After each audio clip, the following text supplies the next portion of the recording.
Welcome to this very special edition of the City of Miami Commission meeting for May 6, 2021.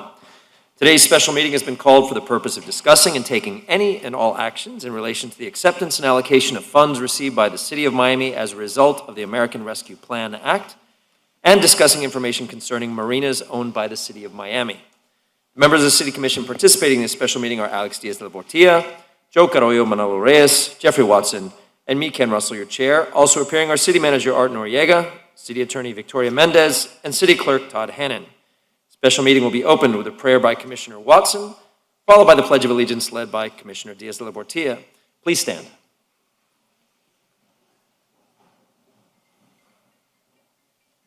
We come to you and ask that you watch over us, guide our decisions, so they may be in the best interest, not of us, but in the best interest of the residents of our blessed city. These things we pray in your name. Amen. Amen. I pledge allegiance to the flag of the United States of America and to the republic for which it stands, one nation, under God, indivisible, with liberty and justice for all. You may be seated. Thank you. Madam City Attorney, please state the procedures to be followed during this special meeting. Thank you. Any person who is a lobbyist pursuant to Chapter 2, Article 6 of the City Code must register with the City Clerk and comply with the related city requirements for lobbyists before appearing before the City Commission. A person may not lobby a city official, board member, or staff member until registering. A copy of the code section about lobbyists is available at the City Clerk's office or online at www.municode.com. Any person making a presentation, formal request, or petition to the City Commission concerning real property must make the appropriate disclosures required by the City Code in writing. A copy of this code section is available at the office of the City Clerk or online at www.municode.com. The City of Miami requires anyone requesting action by the City Commission to disclose before the hearing any consideration provided or committed to anyone for agreement to support or withhold objection to an action pursuant to City Code Section 2-8. Any documents offered to the City Commissioners that have not been provided 7 days before the meeting as part of the agenda materials will be entered into the record at the City Commission's discretion. In accordance with Section 2-33F and G of the City Code, the agenda and the material for each item on the agenda is available during business hours at the City Clerk's office and online 24 hours a day at www.miamigov.com. Any person may be heard by the City Commission through the chair upon registering pursuant to the published notice for not more than 2 minutes on any proposition before the City Commission unless modified by the chair. Public comment will begin at approximately 10 a.m. and remain open until the public comment is closed by the chair. Members of the public wishing to address the body may do so by submitting their written comments via the online comment form. Please visit www.miamigov.com/meeting instructions for detailed instructions on how to provide public comment using the online public comment form. The comments submitted through the comment form have been distributed to the elected officials and the city administration throughout the day so the elected officials can consider the comments prior to taking any action. Additionally, the online comment form will remain open during the meeting to accept comments and distribute to the elected officials upon and until the chair closes the public comment. All comments submitted will be included as part of the public record for this meeting and will be considered by the Commission prior to taking any action. Public comment may also be provided live at City Hall, located at 3500 Pan American Drive. Speakers who appear in person will be subject to screening for symptoms of COVID-19. Any persons exhibiting symptoms will not be permitted to enter City Hall. All interested persons are required to abide by the city's rules and are urged to practice social distancing. If the proposition is being continued or rescheduled, the opportunity to be heard may be at such a later date before the City Commission takes action on the proposition. When addressing the City Commission, the member of the public must first state his or her name, his or her address, and what item will be spoken about. Any person with a disability requiring assistance, auxiliary aids, and services for this meeting may notify the City Clerk. The City has provided different public comment methods to indicate, among other things, the public support, opposition, or neutrality on items and topics to be discussed at the City Commission meeting in compliance with Section 286.0114 or C Florida statutes. The public has been given the opportunity to provide public comment during the meeting and within reasonable proximity in time before the meeting.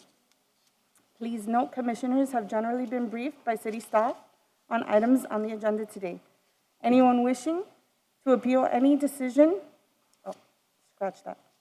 Access to the meeting, this meeting can be viewed live on Miami TV, the city's Facebook page, the city's Twitter page, the city's YouTube channel, and channel 77. The broadcast will also have closed captioning.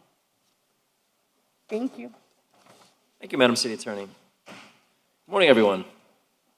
Good morning. We only have 2 items on today's special meeting agenda. Good morning, Commissioner Carollo.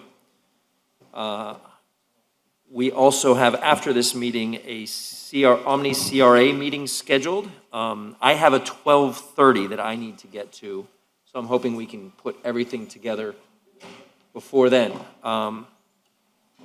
I myself would have to leave by noon.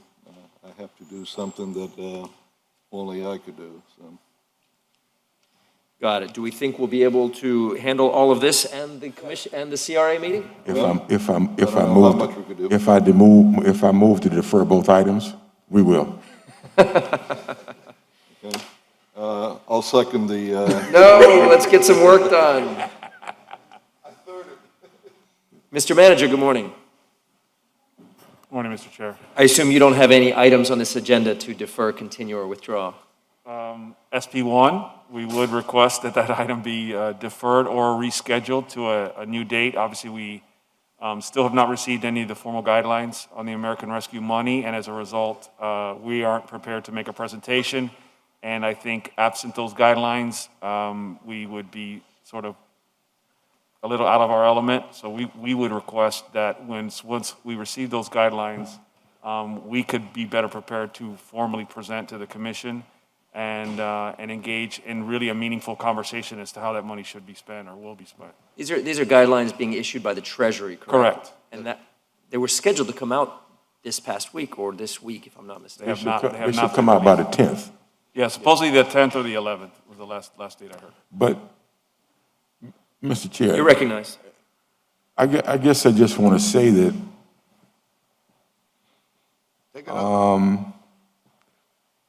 I mean, aren't we going to have priorities that are priorities? I don't know that, I mean, that's staff. I mean, I don't necessarily want staff have to deal. Look, unless we're sitting at the table massaging those regulations, which we're not, I don't know if we're even in the game yet to do that. Whatever our priorities are, we can state what they are for the record, Yeah. and then let them deal with it. They are usually coming down with things we're not going to necessarily affect. For all practical purposes, our biggest priority, one, is affordable housing. Everybody is calling for that. We don't need to wait to say that, right? Our next one is probably this coastal strategy and what that means. We don't have to wait for Treasury to do that. And so I would really like staff to get what they are. They haven't really changed. They won't probably change. And then they can wrangle with whatever regulations are, and if we need to speak to those, because they may put those regulations out for comment. So I want to give, at least we should, I like to think we schedule it. Let's give the manager baseline what our priorities are. You all mostly know what they are. And then they can deal with those nuances because we don't change that, right? You know, I don't know. I agree. I'd like to keep the discussion item on as well. And we Mr. Chair? understand the limitations on how far it may get, but I think we do need to start putting some things on the record of what we'd like to think from a philosophical and policy perspective with how we might spend this money. Commissioner Reyes, you're recognized. Yes, I agree with Commissioner Watson. And that we, I mean, we all know what our needs are. He mentioned two that are very important, but also I don't want you to forget about the infrastructure. We need to build some streets that they are almost, I mean, they are in very bad shape. And that is, those are, in my opinion, those are the three most important items that, or issues that we have in our city, and we should take care of it. I think that we can talk about that. And I don't know if it will be a good idea now to at least try to talk about how it should be split. You see, how they could be assigned or if we shall give the city manager more time and the staff to present strategy.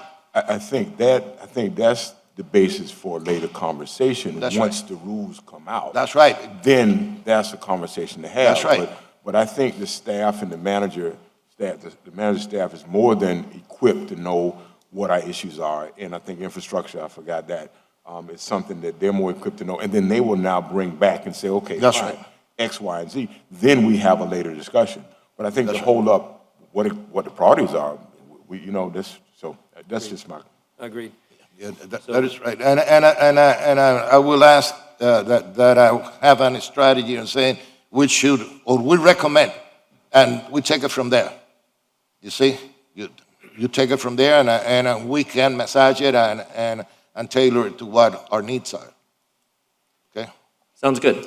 All right, Good. so before we take up the agenda, just one protocol item. Commissioner Diaz-Labortia, some of constituents and business owners from your district received a proclamation yesterday, and they would like to have a ceremonial photograph with this commission, if I'm not mistaken. Is that correct? I think they also want to say a few words. Let's Mr. Chair. head on down then. If you have a handheld mic, please. I don't have one here. If we could go down to the front. It's on. Thank you. If the commissioners could join down front.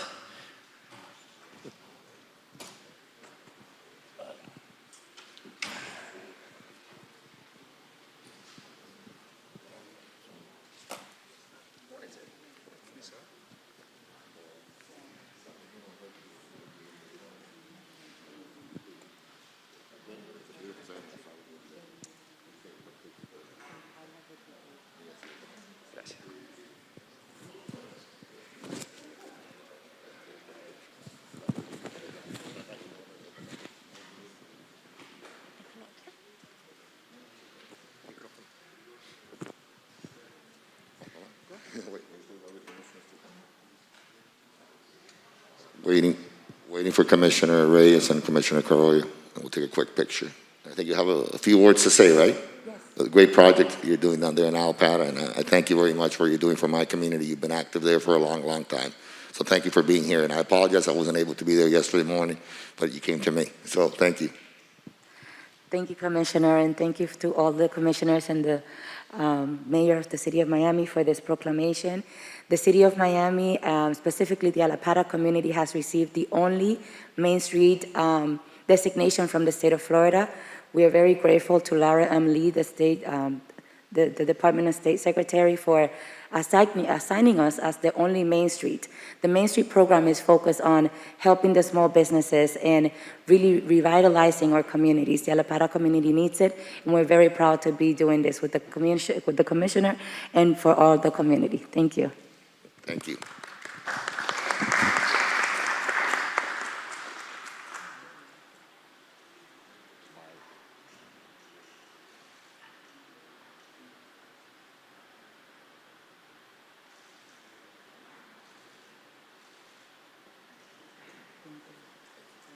Thank you. Congratulations. That's it? Congratulations.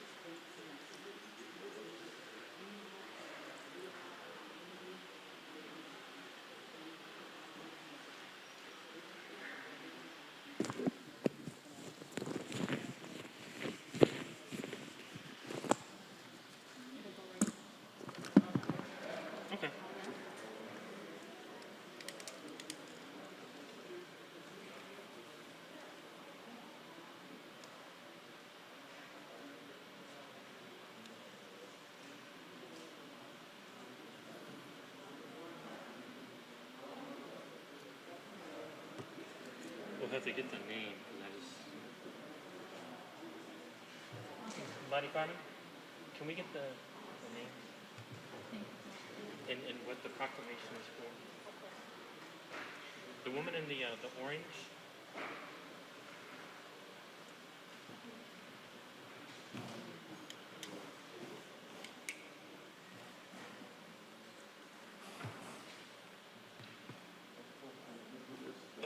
When you get ready to discuss, you need to say what it is that you're putting into the record. thank you, thank you. You just want to take a picture of it.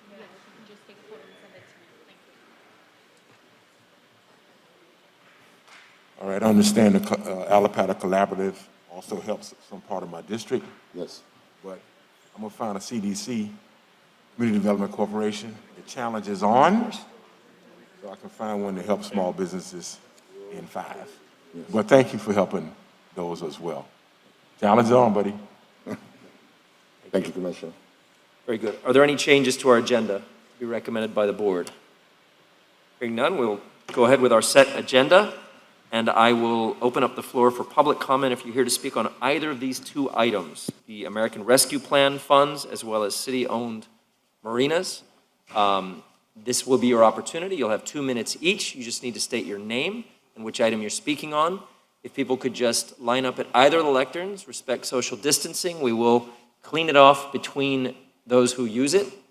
And you'll hear a small beep at the 30-second point. That's your signal to start wrapping things up, so we respect everyone's time. And this is your opportunity to speak on both of these items, not the CRA meeting. That'll be a separate agenda that will open up after this meeting. I did have one, well, I'll respect everyone's time and read the statement from someone who wasn't able to be here afterward. But Debbie, good morning. How are you? Mask, please. Thank you. Oh, let me make sure your mic is on. Am I on? No. I can't hear you yet. Now I'm on. There you go. Good morning, Mr. Chair, Mr. City Manager, and Commissioners. I'm Deborah Spiegelman, CEO of the Miami Children's Museum. Thank you for the opportunity to come before you this morning. It's great to be back after the museum has been closed for 408 days. During that time, we expanded our programming to meet the community's needs, and we continue to serve all residents in the city of Miami. And of course, we welcome everyone. Our programs reach far beyond the walls of the museum. We have a partnership with 4 schools in Liberty City, and we continued great after-school programming there through the pandemic. We have a 50% discounted admission for all city residents. We cater to different cultures, we have diverse learning styles, and all of our programs are built for accessibility. We have the most diverse staff of any cultural institution. Before closing, we welcomed about 500,000 people a year. We have completely outgrown our space, and I'm confident that by this time next year, we'll be serving as many, if not more, children and families. We've completed our plans for the expansion. We are shovel-ready. I'm here today to seek funds for the final phase of our master plan. We are not asking the city to increase our leased area. Our expansion is on our current footprint. Last time I stood before you, we discussed a different project. We have invested a lot of money in the city's building, and we remain being recognized and are very proud to be a cultural jewel in the city of Miami. We have invested $10 million from private donors. We're now in the midst of a $1.5 million project, adding musical interactive fountain, instruments, enhanced security, a guardhouse, and a covered walkway. The final phase is our new entry building. We're increasing the size of the City of Miami's building. This is your building, and we're asking you to invest more to help us expand the building by 8,500. That's 30 seconds? That's the 2 minutes, but you can wrap up, please. Oh, thank you. In this building, we will be expanding the age group. We'll be providing more opportunities for employment. We're deepening the museum's economic impact in the city. Through increased employment, we're driving tourism to our city. We have early learning, which is key because the investments in early learning are essential to giving children a strong, smart to their lives. When a child learns earlier in their life, they earn more in the workforce. So the suggestion and the reason I'm here is to ask for $8 million to complete our project. And we're asking you to please consider funding from the Forever Bond and the American Rescue Plan. Thank you. Have you submitted this request to the city manager yet? I've had a conversation with the city manager, but wanted to come before the commission, and will continue to meet with him. Much appreciated. If you could submit that request formally to him so that as those guidelines come in from the American Rescue Plan, we can see what is possible. Okay. And then also, there may be multiple funds, sources within the city, the bond, you name it, to see what might be appropriate to help you achieve your goals. But I think that's a good place to start. Thank you, Commissioners, for your hard work during the pandemic. Thanks for your comments, and thanks for that. Good morning, sir. Good morning, Frank Michelle. I'm here to speak about two fallen officers that passed away 3 weeks ago, and I believe they should be commemorated. The first officer is Martha Wander.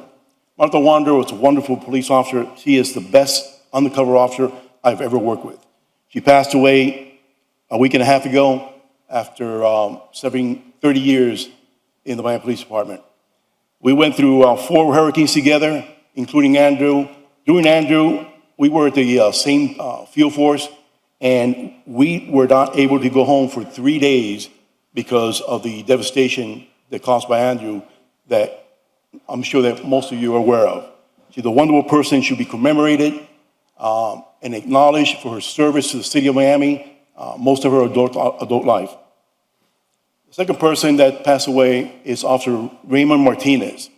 Now, Raymond and I went to police academy together, and he served over 30 years in the Miami Police Department. The reason why Raymond is such a wonderful person and memory to me is because during the academy, he and I were assigned as the partners in our tactical defense training. I got to know him very well because my brother did 2 tours in Vietnam, and I know what dealing with a veteran that has PTSD is.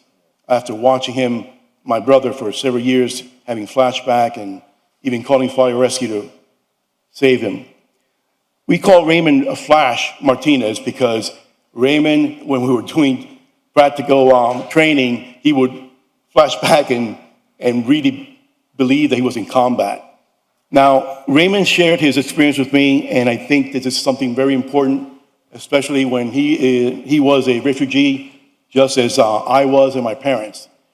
Raymond told me that he arrived from Cuba when he was 17 years old.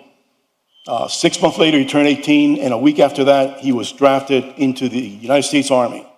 He couldn't even speak English. He learned to speak English in boot camp. Right after boot camp, he was immediately sent to Vietnam. The reason why I loved him so much because he was assigned to a tank division, and the tank was hit with a mortar round, and he saved the 3 lives of these other soldiers, American soldiers, by pulling them out of the burning tank. At that time, both his arms, from his hands up to his elbows, were charred, and he carried those scars for the rest of his life. The one thing that really got to me and resounded with me was his humanity, because he was telling me that, unfortunately, the first person that he had to shoot and kill during that horrible war was a 12-year-old Vietnamese boy that ran into the camp with a grenade. And he had to do what he did to protect himself and his other soldiers. He never got over that and actually cried when he told me that story. And I think that we should honor him by at least letting the city and the citizens know what great people he and Officer Martha Wander were. Thank you. Thank you for your comments. Thank you very much. There's no item on the agenda you'd like to speak on? No, thank you. Good morning. Mr. Chair, my name is Gary Rashevsky, 7401 Southwest 66th Street. I'm here today on behalf of the Board of Directors of the Miami Children's Museum, and we just want to thank this commission very much for your longtime support to the museum. We work tirelessly to make this museum as accessible to everybody in our community. I believe that we are actually the best children's museum in the United States, and we're proud to be one of the City of Miami's crown jewels, and I hope that you will again support us as we again work hard to continue to make us the greatest museum that we could possibly be. And I just want to throw out that we were really excited to reopen finally last weekend. And last week we made the museum available to all first responders and healthcare workers in our community for no charge. And we'll continue to do those types of things in the future. So again, thank you very much for everything you do for us, and we hope that you'll consider supporting us in our next capital projects that we need to do to keep the museum as great as it is. Thank you. Thank you. Good morning. Good morning. My name is John Murphy. I'm a professor at the University of Miami. And the reason why I'm here, I'm not here to argue for a particular project, but I'm here to argue about a particular strategy that could be used for dispensing the money for the American Rescue Plan. We've had a project at the university for a year now on the concept of participatory budgeting. Participatory budgeting, as you may know, is a process where local people get together, they assess their neighborhoods, they try to determine what their needs are, and then come up with alternative plans and budgets, and then submit them to officials. This is going on in many cities. It's going on in Chicago, for instance, in New York. And the results of this is, of course, local people get involved in this budgeting process. The programs that are developed seem to be relevant and sustainable. And of course, the research also shows that the process has a lot to do with developing civic responsibility and local solidarity and so forth. So I guess I'm here to try to see if there's possibility to have some of this money maybe set aside, maybe on a line item or something for this year, so that local communities can really have an opportunity to participate fairly to get some of this money at the local level. The project we have has been devoted to training. Right now, we're training local people to participate in the budgeting process.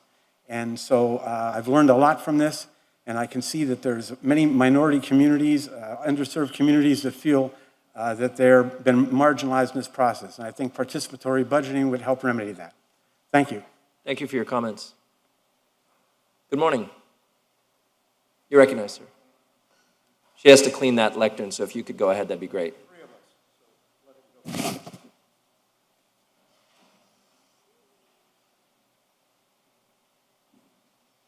Mr. Kearns, good morning. Yes, good morning. I'm here in opposition to the privatization of the city of Marinas. My name is John Kearns of Kearns Construction. We're currently the contractor rebuilding Dinner Key Marina and the big chunk of Bayside. I'm here to ask you, don't kill the golden goose. Again, please do not kill the golden goose. Currently, the city of Miami Marinas have a net income of $7.5 million. In addition, the city has a clear path forward to increase revenues. One, currently the private marinas are charging about double. In addition, the local marinas have a waiting list of 180 boats. Coral Reef Yacht Club and Coconut Grove Sailing Club, they only have 100 slips, and they're currently at 100% capacity.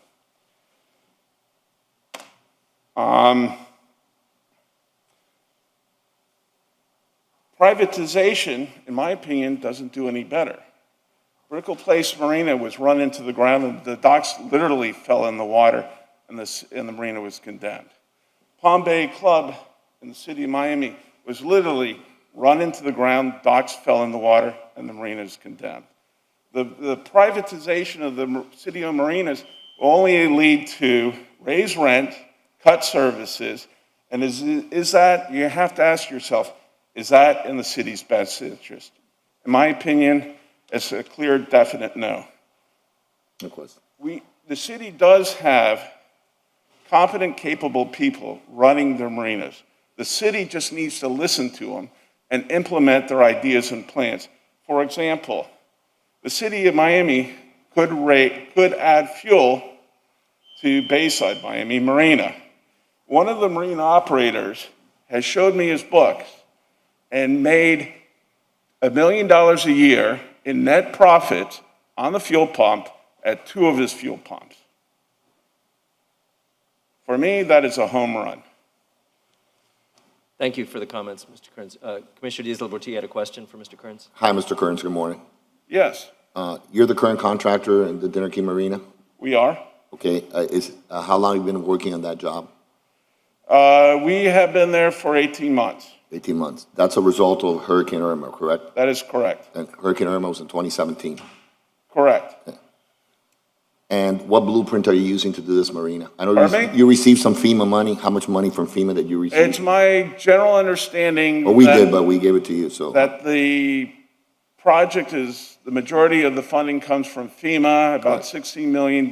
60. FEMA money, 16, I think Anthony 16. can confirm that, about $16 million from private funds and, or excuse me, from FEMA money, and about $7 million is from the city money. And what blueprint are you using for this marina, this refurbishing of this marina, refixing of this marina? What blueprint? Yeah, what blueprint? Are you using a brand-new design, or using, No, or are you, let me finish the question. Or are you restoring it back to what it was in the 1970s, to exact the same specifications that were used when it was first built? It's a hybrid. Okay? The RFP is a design-build contract. The base bid of the $16 million is the FEMA money, the hurricane repairs. And then about $7 million of it is enhancements and improvements, and that's City of Miami money. Right. So it's a combination of the two. We don't have the money to gold plate it, to do everything we want, but at the same time, we're making great improvements to the marina. For example, we improved the decking. The prior decking, in my opinion, was a tripping hazard. We made a much thicker, stronger decking. We improved the finger piers design. We used stainless steel fasteners throughout. We improved the pedestals. We're improving the pump out stations. We're making a lot of improvements, and the city, in my opinion, is getting an excellent value for it. One final question. Are you making improvements or just repairs? We're doing both. Tell me what's different. It's What have you added? What have you added to the marina that wasn't there before Hurricane Irma? There's a group of items. One is the grading is a major improvement. The prior grading was a protruded grading that, when exposed to the sun, in my opinion, broke down and deflected. And when the two gratings, when you're walking on it, one grating would deflect, and it became a tripping hazard. We replaced the grating. We used more expensive, stronger grating and added the structural support to it. That was one item. Two, we used all stainless steel fasteners throughout. Three, we replaced the cleats. Four, we used better, more expensive piles. Five, we raised the piles in the event of a hurricane. The boats don't lift up and land on the piles. Six, we used a more expensive, better electrical pedestals for remote monitoring. I forgot the number, 6 or 7. We are replacing the non-code compliant sewer pump out station. So the list goes on. So that is what the city basically is paying their $6 million for, the improvements, and $16 million is coming from the FEMA repairs. So it's a hybrid between the two. And final question. But there are no, in terms of square footage, in terms of slips, number of slips, there are no additions. No, no, no. It's all different grading, different materials, but there's not one single square foot of additional space of restaurants or anything else, right? Or additional slips, or docket space or anything. There's nothing additional. That is correct. Thank you. Thank you, Mr. Kearns. Thanks for your comments. All right, may I conclude? The time is up. Have you got much more? Just one conclusion. Just give me 1 minute conclusion. About 3-4 years ago, I was the only one who stood here before the county commission, and granted, most of you were not here at that time, who spoke in opposition to terminating Island Gardens. I was the only one. The city didn't listen to me. They unanimously decided to terminate them. That decision cost the city tens of millions of dollars. If you privatize the marina, I fear the city is going to make a $100 million mistake. Thank you for your You have comments. the competent people, just listen to them.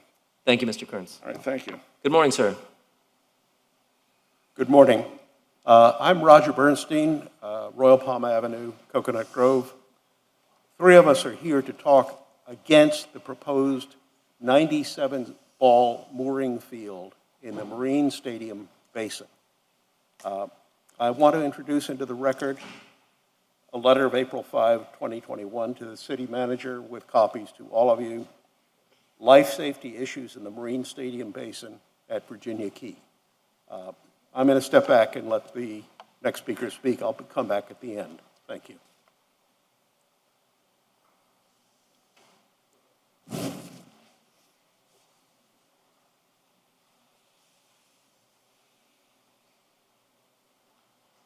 Good morning. Good morning. You can all hear me clearly, I hope. Yes. I'm one of the co-founders of the Virginia Key Alliance, and as Roger said, we're here to talk about the proposed very large mooring field in the Miami Marine Stadium Basin that is part of the marina and mooring field analysis. that Sonny, we are your name for the record, please? I'm sorry? Your name for the record? I can't. Your name for the record. Oh, Sonny McLean. I So knew it. sorry. The Virginia Key Alliance exists to protect Virginia Key and to support the Virginia Key Master Plan. We also believe in working with the city and developing solutions. So on February 1st, 2018, we responded to a challenge from DREAM to provide public input and an alternative to the proposed large mooring field in the basin, and we organized a public workshop. On March 8th, 2018, the resolution to proceed with funding for Phase 2, which would have started construction on the mooring field, was withdrawn by the City Commission. A thank you to Commissioner Russell for that withdrawal. And now, here we are again. Our arguments against the 2018 mooring field plan remain the same today as 3 years ago. It's against the Virginia Key Master Plan. It restricts public access to the basin, the safety hazard, and it has a negative environmental impact. Now, why is it against the Virginia Key Master Plan? The large mooring field would allow the city to construct a mooring field for 50 to 60-foot vessels directly in the middle of the basin, and that would interfere and prevent current activity for Miami youth and adults. In the guiding themes section of the 123-page master plan, it talks about diversity in recreation as one of the themes. The basin is the only safe area where human-powered boats can recreate or train. Large boats should not take precedence. Another guiding theme is waterfront access and use. Waterfront also includes the water. That's part of the whole area. And if a large mooring field is placed in the basin, access would be severely limited or prevented. In the development options section of the guiding themes, it says the proposed program, meaning the Virginia Key Master Plan, should focus on outdoor recreation and access to the waterfront. Mooring fields are not mentioned as development options. In the section called Miami Marine Park Proposal, page 77 of the Virginia Key Master Plan, the criteria for the Miami Marine Park is to harness the truly unique sense of place of the basin area and create a beautiful and functional public waterfront park. A mooring field will create a parking lot for big boats. The proposal also says that the marine park setting will serve as the front door to the rest of Virginia Key, a region of natural and cultural heritage that is to be celebrated, protected, and enjoyed by the diversity and recreation that I've already mentioned, not just big boats. On page 79, the plan view of the Miami Marine Park proposal does not include a mooring field. Thank you, Sonny. The time is up, but I think we get the point. I've got more. But if it's about the mooring field, or, I mean... Yes, about the mooring field. Okay, I think we're good on the mooring field.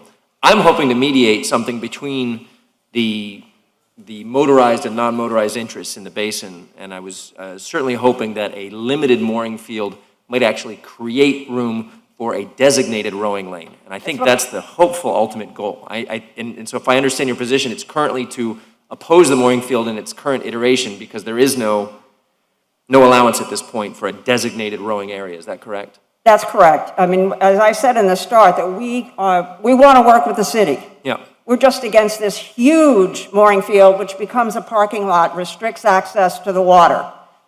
We're here Thank to, you. we want to make it work. Thank you. We will take it up in the discussion. Thank you Thank all. you so much, Sunny.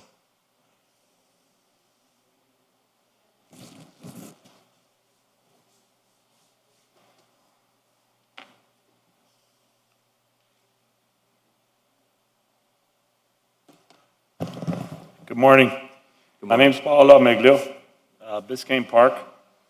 I have worked in the city of Miami for the past 25 years as a marine industry professional, run boat yards and marinas throughout. I'm here today in opposition of the mooring field in its current configuration for environmental reasons and for safety reasons. I won't rehash some of the things that were already mentioned in respect for your time. What I will say is the field's too big, and I think everybody agrees with that. What I'd like to do is, I currently am a coach. I coach non-motorized paddling of all kinds. I'd like to welcome any commissioners and the chairman and vice chairman to come out on the water with me. Get a first-hand perspective of what it's like out there. I think it'll give you some insight to how consumers of the city of Miami can enjoy this facility, this park that we all take part in. My phone number's in the record, so I'm easy to get a hold of. But come join me, come see it, come feel it, see what the size and the space is that we have there. It is quite telling when you have a 110,000-pound boat coming at a 24-pound boat. And I think that's something that the commission should feel and take part in. I know I got 30 seconds left, so I'll wrap up with that. But take it in consideration. Come join me on the water so you can see the safety hazards and the environmental hazards that we're facing. I think the opportunity for the city to create a park that benefits the masses is there. Thank you. Thank you for your comments. Just a moment, she's going to disinfect.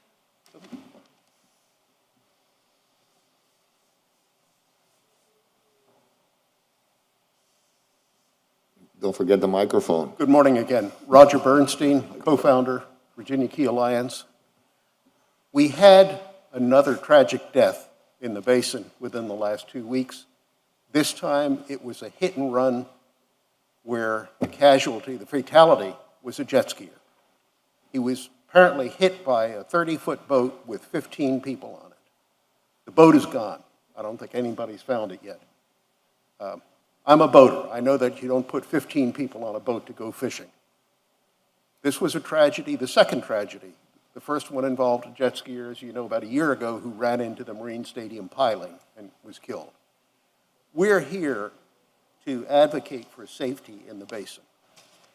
The first part of this is to revive City Ordinance 50-42, which makes the entire Marine Stadium a slow-speed minimum wake zone, which should control, with enforcement, some of the worst things that are happening out there.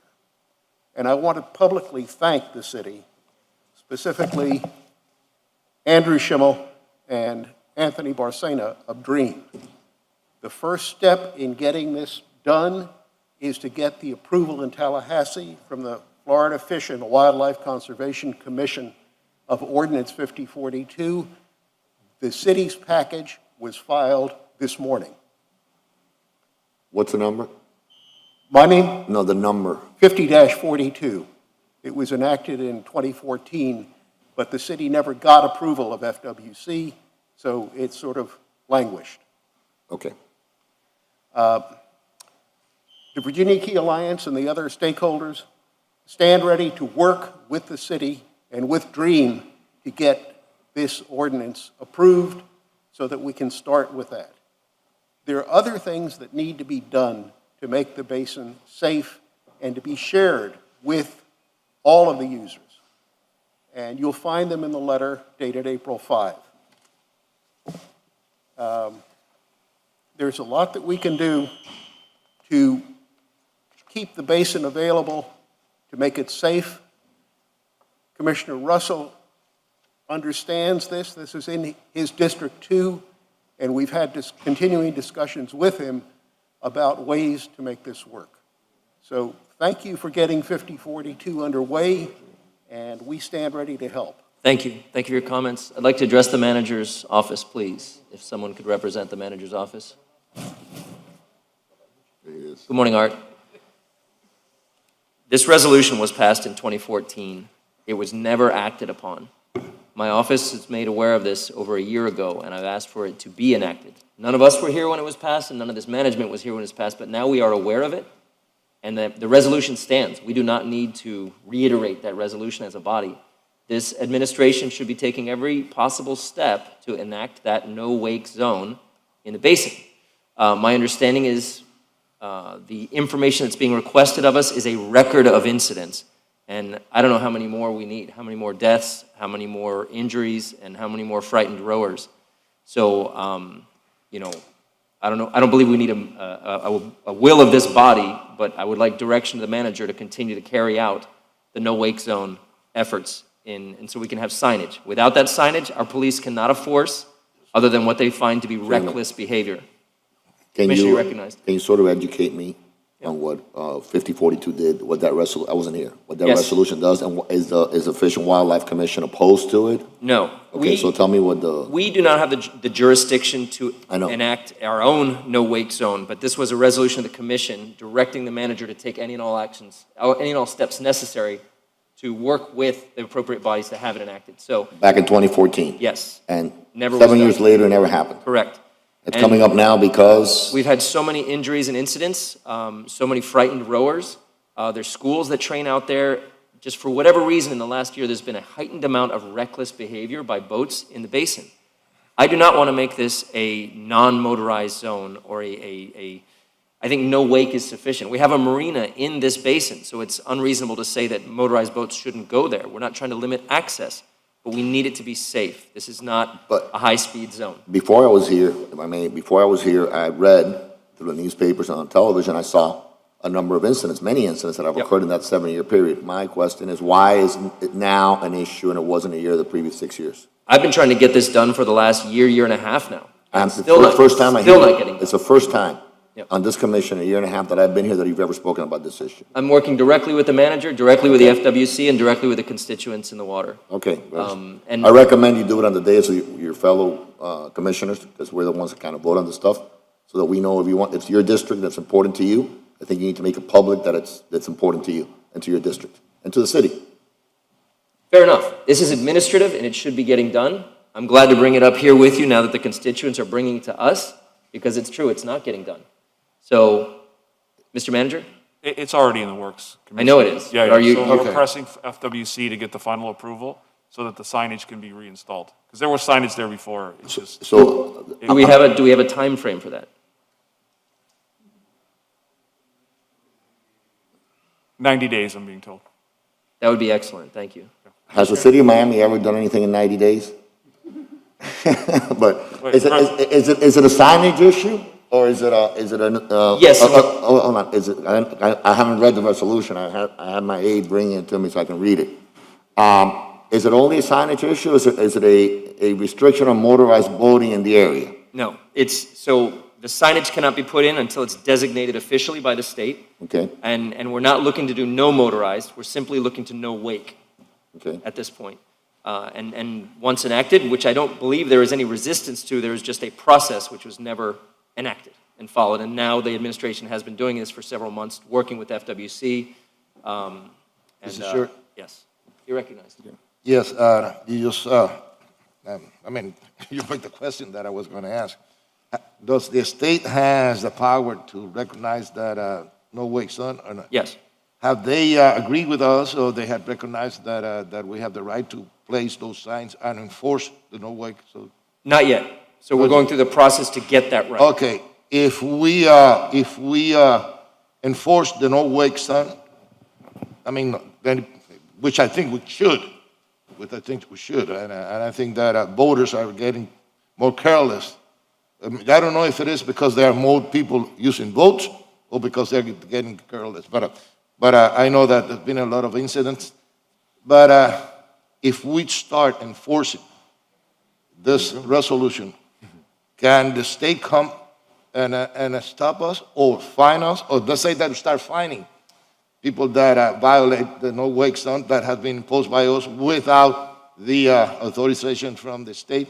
Thank you. Commissioner Reyes, I've asked that exact same question of the Assistant Chief Morales, and we cannot issue tickets except for reckless behavior. And so it would be a policing issue, and there's no resolution that can force our police to So we act. can start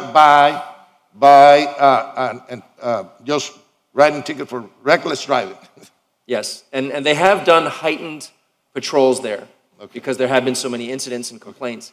And they are aware of when the rowers are practicing so that they can try to be nearby and on hand in case an incident happens. But it'd be much better if we can get that status from the state so the signage can be up, and then we can have regular enforcement. And what does it take to get that status from the state? Have we tried before? Or we've been trying? We've been working on it now for several I think that's months. the most important thing. We've been working, and our Fish and Wildlife Commissioner is very aware of this, and he is also working together with my office and the administration and the police, the Marine Patrol, to do this exactly. Well, I just exactly want to what's been clarify requested. this for the record. Thank you. You have another comment? Can I ask a quick point of clarification? The 2014 ordinance calls for a slow-speed minimum wake zone, which is not a no-wake zone. But that's the language of the ordinance. That's the language that FWC uses. So that's the language that we have to adopt. Understood. Slow-speed minimum wake zone. I still, if I may, and not a criticism of past commissions, I still remain perplexed. I still remain perplexed why something that happened or was passed in 2014, you just said, Commissioner, Mr. Chairman, that you've been working on this for 6 months. Yep. So what happened in those 7 years? I know it hasn't been incidents because incidents were happening in 2015 and 2016. I read about them, deaths and everything else, right? So I've been reading about this for years. What's the sudden interest, or what kindled this now? The sudden interest came from law enforcement. It came from the Miami Marine Patrol, which has 7 sworn officers. It came from the FWC Miami-Dade region, Captain Maza, who On has the last 6 27 months. officers. On the last 6 months. In the last couple of years, Okay.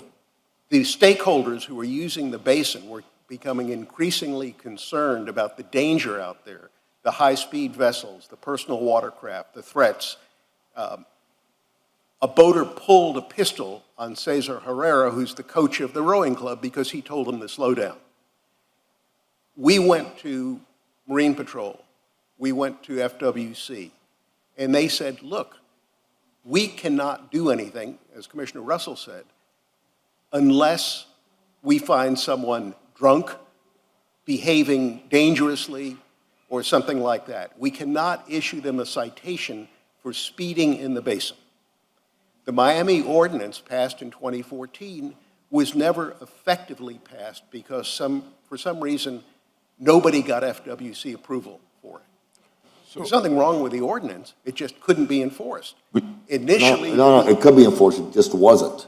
Pardon? It could have been enforced, it just wasn't. No. There was no follow-up. If it passes in 2014, and you have to go to the FWC, and nothing happens in 7 years, I see a problem there, right? They couldn't write tickets because. But why didn't you guys go to the FWC back then? I don't know. Okay, But well. we found out, they went through the motions. They put up floating signs saying slow speed, minimum wake, and everything else. They wrote tickets, and then the tickets were thrown out because somebody realized FWC hadn't approved. So maybe a couple of years ago, we started talking to law enforcement. Law enforcement said, look, we're happy to come out there, but we need the authority to write tickets. And Dream has jumped on it. They've gone through the process with FWC. We work very closely with FWC on other items, so we'll help with Dream. And this could be done in 120 days. There are other permits involved, putting signs in the water, you have to get. Did he just add another 30 days to the 90 days, or? I think the manager said 90 days.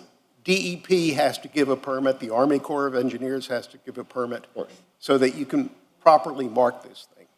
Once it's all done and gets enforced, there are other things we need to do for safety.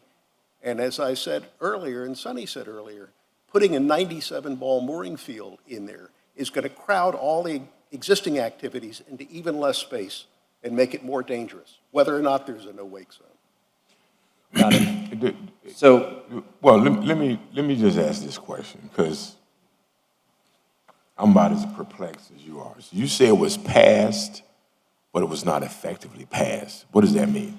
let me clarify, please, because this isn't for our residents to solve for us. This is for us to solve. Well, and this is the frustration I'm having, and I'll answer your question. Well, but that's why I guess I'm asking, because I don't understand. Look, there's a cost to enforcement. Of course. One. And I guess finally, because my water experience is in the bathroom, not out there, so I finally understood what was the FWC, is the Florida Wildlife Fish and Commission? Wildlife Commission. Okay, good, right. So we have to figure out how he not have meetings with the staff, but figure out how to make what we pass effective. That's right. I can tell you, I'm working something on land. He's working on sea. I can tell you have a whole lot more people that come here now that are not really interested, okay, in being policed or abiding by the rules. And so consequently, it's not really a breakdown on us. It doesn't appear. Seems like there's a breakdown because we cannot have an incentive for them not to act like crazy people. Because they do. You should not be pulling a gun on somebody who says slow down, right? And so we're trying to understand what makes the difference in that. Because if there's a rule, it should be followed. If there's a piece of legislation in 14, doesn't seem like it's an issue. It seems like there's a safety issue bringing forth, and all of us are about safety, period. So we need to be able to understand so we can help now the situation. Thank you. So I'd like to address this, and I'll recognize you in just a second, Commissioner. One more response to Commissioner De La Portilla. Part of the reason this has gotten worse is COVID. People are looking for activities that are outside, that are safe. The sales of personal watercraft, jet skis, are up 86% year over year. And we're dealing with people who are inexperienced. We have another problem, which is there are illegal rentals of jet skis happening all over the city. A boat pulls out, dragging 4 jet skis behind it. Sure. They come into the basin. They rent them out to people who have no experience. They get no instruction, and they get on something that can do 50, 60 miles an hour. And they run into the basin. Thank God they haven't run into any athletes yet. The Coast Guard is working on this, I know. This really falls within their jurisdiction.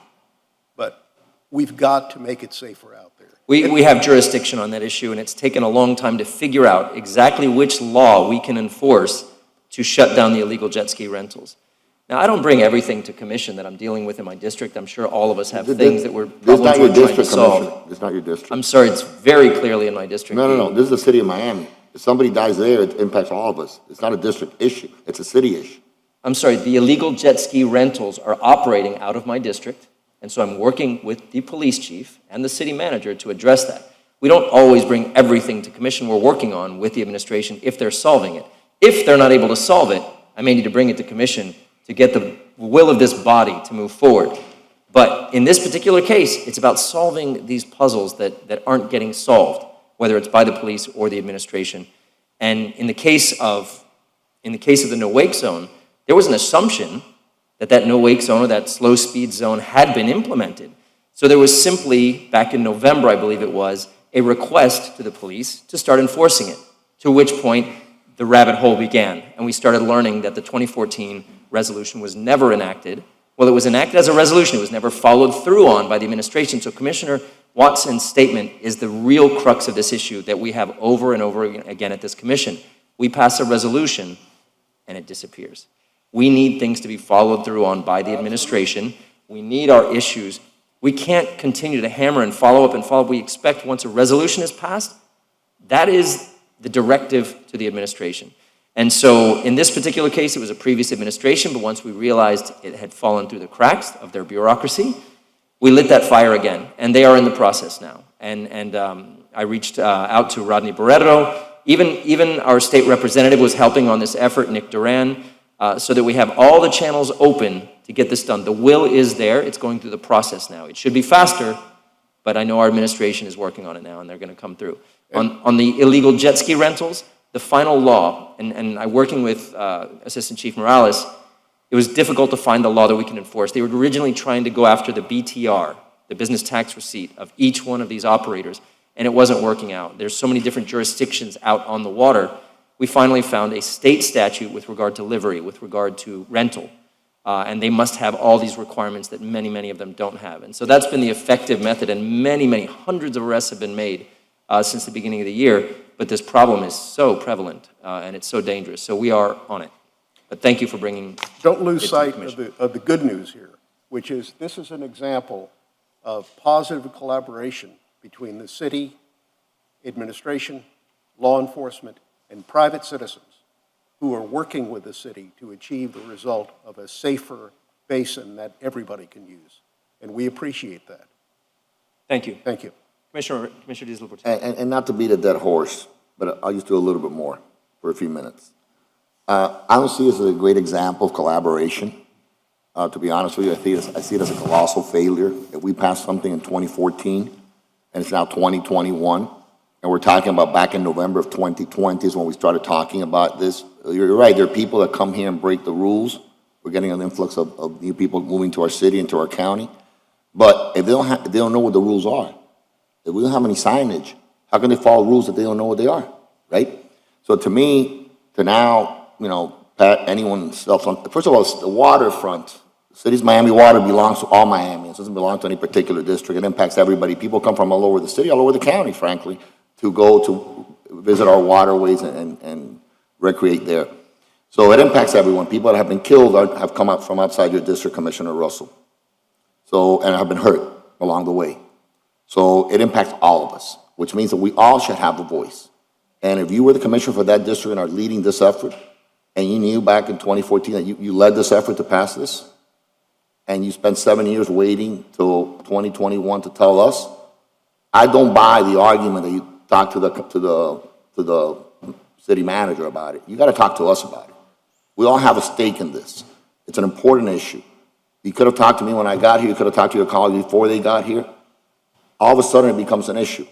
I know what's been happening there for a while before I was even elected. So, look, from now on, what I would do if I were you, you do what you want, your own commissioner, but I would share your thoughts and your concerns about our waterways with the rest of this commission. That's all. Thank you for your concern. Yeah, well, I'm very concerned.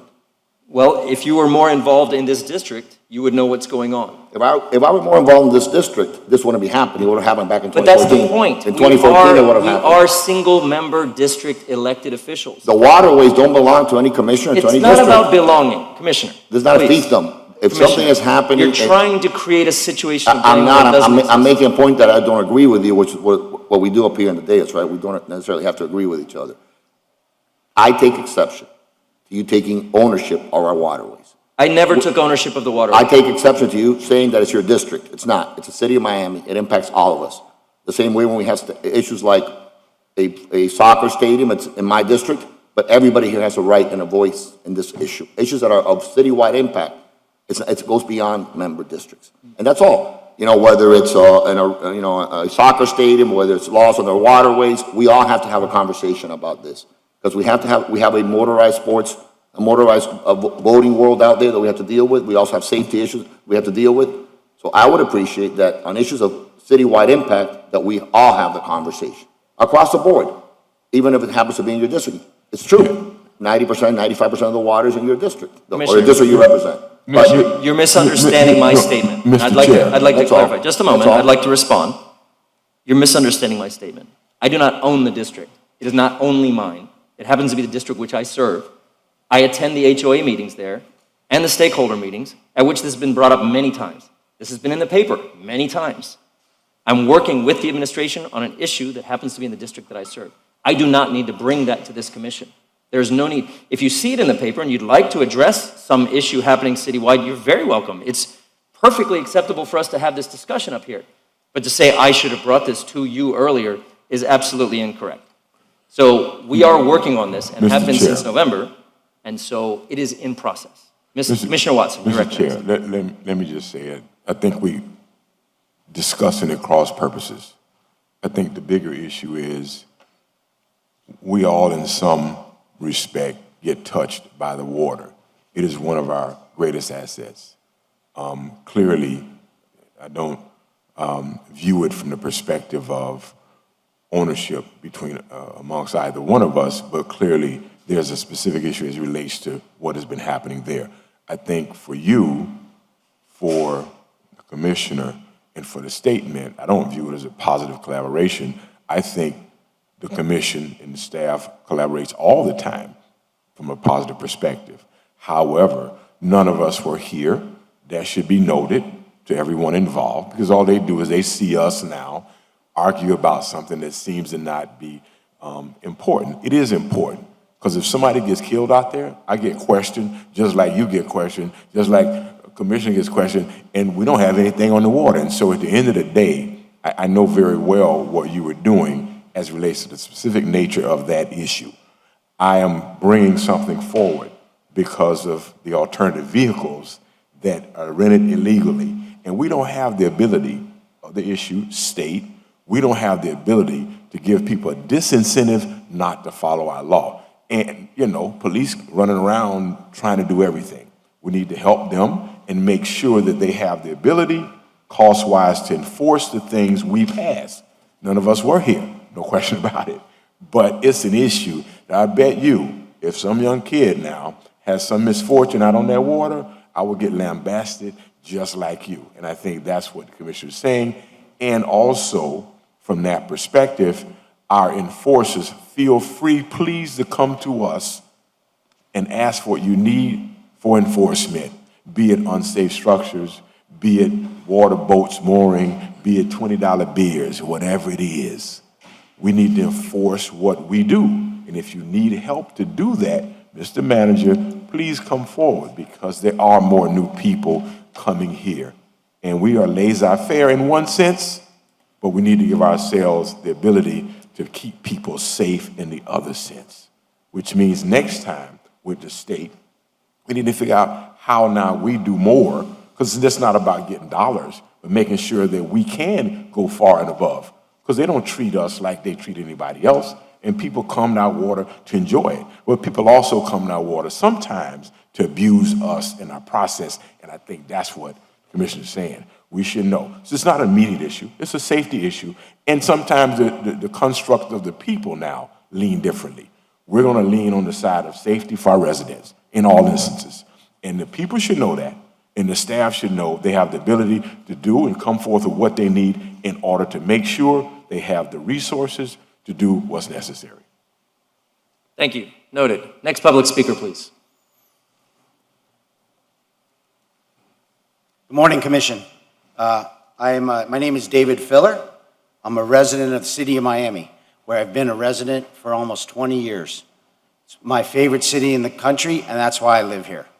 I'm also an executive of Suntex Marinas. And But you also have to put your mask on. Pardon me? Yeah, there you go. Oh, sorry. I'm also an executive of Suntex Marinas, which we currently control the lease of the marina at Bayshore Landing, right down here where the Montes is. We also control the lease at the city of Miami Beach, and we're in favor of privatization of marinas. I speak to you on that, and because at the end of the day, there's no place on the planet where I love to see a world-class marina, right here in my own backyard. We currently own and operate 32 marinas, but there's no place clear and dear to my heart than the city of marinas, than the city of Miami. And while the city of Miami has all of the best intentions of trying to do what it can for its constituents and deliver a better marina for its constituents, cities in general, municipalities in general, are hamstrung in their processes and their procedures and the capital necessary to deliver the types of marinas that are best served for the public at large. The Dinner Key, by way of example, I think Mr. Kern spoke about it earlier, who's currently the contractor, embarked to repair 2 marinas damaged by Hurricane Irma. One over there at Bayshore Landing in front of the Montes, and this other one here at Dinner Key. Mr. Kearns completed the construction for the one in front of the Montes in 2019. The current marina at Dinner Key is still undergoing renovation and is 2.5 years later that's still not built. The city has lost out on the revenues from that particular facility. Without the necessary capital, the support, the incentives, public municipalities are just not equipped to do what's necessary. By allowing private enterprise to come in and work, whether it's in the form of a P3, an RFP, or whatever means necessary, the city can make more money than it does today and eliminate all the risk of a hurricane that's about to come 1 year away. The amount of infrastructure and support that we have in hurricane preparedness dwarfs what any city can offer. This important aspect of health, life, and safety goes across our entire portfolio. It's so important to be able to deal with this type of issue because it's always one possible year away. And what happens when there's a devastation? The city loses years and years of revenue, as it has in Dinner Key. The Miami Yacht Club is another example of a facility that's in massive disrepair. Many of the city assets are in massive disrepair and need substantial capital to do it. Mr. Kearns even pointed out right before the meeting that when repairing Dinner Key facility, because of constraints on funding, they weren't able to rebuild the entire marina in the same footprint that it was built 80 years ago. Imagine if a hurricane came and knocked down a building, and you built the same building with the same small windows, the same small bathrooms, and the same small footprint as was designed 40 years ago. Would that be a valuable asset? No, but that's exactly what's happening at Dinner Key Marina. The building at the Dinner Key Marina is also needing substantial repairs.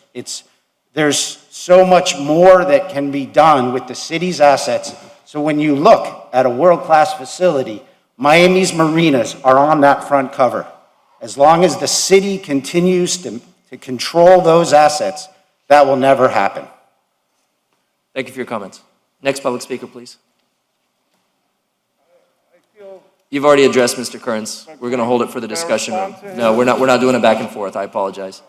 Actually, if you could also take the demonstrative that you had at the front of the lectern. Thanks, John. Are there any other public speakers for either item on our agenda? Anyone else like to speak? I did receive an email from someone who asked for it to be read. They couldn't be here today. It was a representative from Local 355 Unite Here, Mr. Mike Hill, with regard to the American Rescue Plan item on the special meeting agenda. The City of Miami's hospitality and tourism workforce was the hardest hit industry by COVID-19 pandemic. Thousands of families remain laid off as their employees close their doors over the last year. For the industry to build back, there needs to be investment in convention and group business, which will be the last to recover, and health literacy for hospitality workforce. As the City Commission discusses how to best utilize the rescue plan money, we suggest investing in these two areas. One, invest in the redevelopment of the Knight Center and Hyatt Regency. Two, allocate resources to hospitality employees, advancement and training, the HEAT program, for health literacy and job training programs. It goes further into each of those items, and I'll just put this into the record for the clerk and appreciate Unite Here for their advocacy. Are there any other comments, public comments for either item on the agenda? Seeing none, I'll close public comment now and open up discussion on SP1, allocation of funds from the American Rescue Plan. Commissioner Watson, you had kicked us off in discussion with that. Would you like to start? Yeah, I guess I just wanted to, and I don't know if that's all right with the manager, I just wanted to say that, you know, I think everybody is affected by those three priorities: housing, the resiliency, our coastal strategy, and infrastructure. We all are served for whatever monies we get, we're all served for the purpose of dollars from that perspective. What's going to happen after the rules is when we probably should now then discuss how that breaks down. But for now, it seems to me that it benefits us for them to know that, what those three things are. And agree that that is probably our top three. And then from there, have them deal with the rules. When the rules come down, then we can talk about whatever strategy as relates to the districts, because they know that. We know what we want our districts. But clearly, having a lead on those three items is going to serve us well. Thank you. I'm in agreement. Are there other comments? 100%. Discussion on the American Rescue Plan. This is a windfall for us. This is not going to affect our bottom line, our tax base, our general fund. I understand the White House is encouraging large transformational projects from municipalities. There's also a lot of holes and gaps we may need to fill. There's a lot of services we can help provide, a lot of people we can help, and a lot of big jobs, big project jobs we can create. So if there are, there are questions I have, and I've posed this to the management, and we haven't heard this guidance yet. For example, can we use the funds to purchase land? It doesn't say yes, it doesn't say no. And so we're waiting for that guidance, and it may not even be clear after it comes out. But that's something, with $140 million, we might want to be able to consider if it achieves affordable housing, if it achieves services. We're going to get a lot of ideas over the next coming months. But I want to enact these funds as quickly as possible once it happens. So I don't know if we need to reschedule a special meeting or we want to just wait until the guidance comes out from the White House and the Treasury. Wait until it comes out. I agree with Commissioner Curley and Commissioner Watson that we should wait until we get, we get all the instructions, all the, all the information necessary in order to make a smart decision. Got it. Educated decision. But I'm sorry, Mr. Chair. You recognize. No, just wait on not scheduling a special meeting until we have the information that we need in order to take action. So our purpose today was only to discuss, or was it to? I was hoping that a plan would already be together that would have been circulated amongst us and we could get our individual briefings so that when we come here and have a discussion, perhaps even take action. But we're clearly not anywhere near that yet. Well, I thought it was, so we've already prioritized our issues. Is that correct? Yep. Do you understand what our priorities are? Okay, Yeah. so we've already prioritized Go our red. issues. So you're absolutely correct. So until they come out with the regulations, they can't do anything with us. So I suggest we now schedule that. Once the regulations come out, some say May 10th, they don't do anything on the right time schedule either. Once they come out, then we can now go into whatever the strategy is as the money comes down. Yes. I'd like to see options and possibilities on everything that the plan allows us to do. If it's talking about the hospitality and tourism industry and finding a way to inject and boost that, please bring us options. We can then decide from a policy perspective if we would like to spend that or if we would like to, pull the funds together to do something bigger and more impactful, but fewer things. So I look forward to the further discussion. We will not schedule at this point unless there's another will of this commission, but we will wait to see the guidance to come out, hopefully get individual briefings, and then we'll schedule another special meeting with regard, or put an agenda item on a regular meeting, either one. So that'll be the end of SP1, unless there's any further discussion. Yes. SP2, discussion on city-owned marinas. Does the administration have a presentation? Yep. You are We recognized, Mr. Barcena. Mr. Chair, Commissioners, City Manager, how you doing? Anthony Barcena, Department of Real Estate and Asset Management, Assistant Director. Sorry. Okay, let me see. I get this presentation. Perfect. So our department, basically, we did an exercise and kind of developed a presentation for you all. So this is exactly what we're going to be doing, is a city marinas and mooring field and analysis.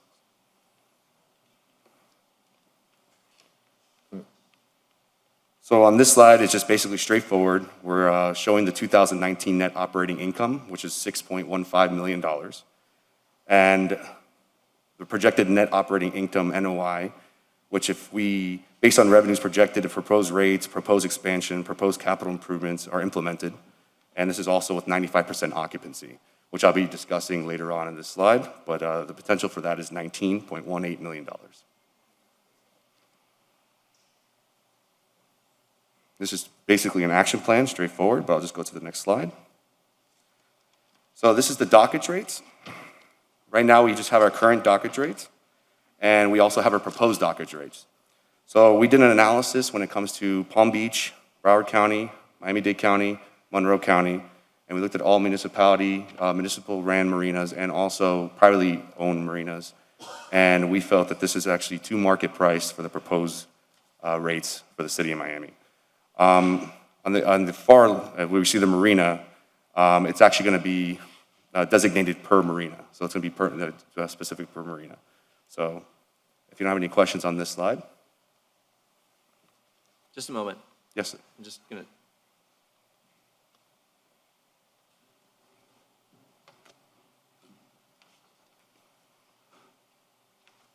You're recognized. Quickly, this is you compared it to what happens in Palm Beach, Broward, and Monroe. This is on par with what happens there in terms of linear footage and all that? Market rate, yes, sir. Market rate. Yes, sir. Now, a couple of years ago, I want to say, Commissioner Carollo led an effort to increase rates at marinas. The current numbers you're showing on the left column, do those reflect the already increased rates from that time? This is the current rates as of February 2019. Of 2019? 2019, yes, sir. Because there was a certain set of increases that were expected over time. I want to know if those were implemented before this number, if the number we're seeing includes that increase that the commissioner had initiated back then. So these are the rates that have been the same 4 years back? Since February 2019. 2019? 2019, yes. February 2019, this is the current rates, as is the same as to February 2019. Mr. Chair? Just a second. So, because the one I was concerned most about was both the liveaboards and the small business commercial. Okay. And we had talked about this at that time, about if the rates were to go up, to see if we can do a graduated increase on them, maybe not at the same exact amount as some of these liveaboards could end up being put out. And they've been living at the marina as their home for quite some time. It's a neighborhood out there. Yes, sir. So I was trying to find, and we had some community meetings about this back then. So I see the liveaboard rate going from 24 per linear foot up to 39. And that's a pretty significant increase. So I just want to make sure we've studied the impact of that on the residents who live here. If you could imagine if this was a landlord, putting your rent up from one day to the next over that amount of time, what it might do to displacement of those folks. Not all of these people are wealthy yacht owners. Some people are just a local photographer who lives on his boat in his marina and pays us rent. They're people that run a small business, or they're retirees. So some of them have fixed income, and this is their home. Absolutely. So I just want us to respect that and make sure that there's well enough notice and community involvement as we look at these rates. I want to get the best for the city, but I look at these as residents, as constituents. Yes, sir. And we're their landlord. So that particular one jumps out at me as a concern, because it does go up significantly, and even more so than the others that only go up to 31, 29, or 30. The liveaboard rate goes up to 39 per foot, which is pretty heavy. Understood. And this is a living document. This can be changed, and it's not nearly confirmed. So it's just a suggestion from our side. Chair? Yes, sir. Follow up to your question, can I ask Mr. Barcena to clarify something? I'm sorry? You are recognized. Mr. Barcena, to the best of your recollection, when did the new rates that we in the commission had asked for, when did they come into effect? I can't really understand you, but February 2019 was the last time we did a rate change, and it was implemented in the city. Okay, so that's the rate, as you stated previously, I believe, that we have today, the one of February 19 that you begun with. Yes, this is the same. That's correct. Right? Mr. Chair? You recognize Commissioner Reyes. Yes, I do agree with you with the liveaboard, and because to me they are residents also, and I think that's a little steep, because if you have let's say $15 for their food, and a month, and an increase, of $15, you see, it is it's quite steep, you know, even if you have a 30-footer, you see, I mean, that it's going to increase tremendously, about 450. But what I want to know is, going back to Commissioner Carollo's question, this current is the one that took effect on February, right? February 2019. That's right. Yes, sir. It is already in place. And it's still being charged today, yes. Okay. And the proposed that you are now, that you have on the next to it and then the other column, are they comparable to any other marinas in the area or in Yes, it's on other cities like Fort Lauderdale, Miami Beach?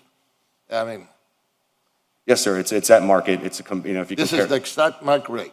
It's exact or close to market rate. It's pertaining, because there's some municipalities do not have mooring fields, some do not have Is liverboards. that the same rate that private marinas are charging, or that is lower than what they're? When you look at all the comparison to all those counties and municipalities and the private, it's average, about average. About average. So a private marina will be charging this, and then they can even increase it more, right? It could increase, yes, sir. Okay. Okay, but you have any comparisons between private marinas and public marinas? I'm sorry, what was the question again? Did you do a comparison between private and public marinas? Have I done a comparison? I do not have a comparison. Right here, this presentation is just basically. Okay. Okay. Yeah, sorry. Okay. It's just basically numbers, just for informational use and a tool for the commissioners. Okay. Well, first of all, it begs the question, can you do a comparison for another meeting that you can come to us and tell us what the differences are between private and public, right? We can do a comparison. Okay. And then the question on utilities for the liverboards. Any other, you compared it to Palm Beach, Broward, and Monroe. In terms of utilities, you're asking 15 a month, 25 a month. Do all marinas or the most marinas in these other counties charge for all these things? So when it comes to liverboard, we're Yes. actually a little bit quite unique. A lot of Okay. marinas do not have liverboard customers. Okay, so the ones that do they charge for utilities? They do charge for utilities. The majority of them do, yes, sir. We're the only ones. Right now, we do not. It's actually into the price. It's built into the $24 a foot. It's built into the 24, and Yes, sir. and that's one of the reasons why you want to increase it to 39, more than you're increasing the other ones, right? Indeed, yes, sir. How many liverboards do we have? Right now, we have about 40. 40. How many total do we have? Liverboards? 40 liverboards. No, total. In terms of- Total?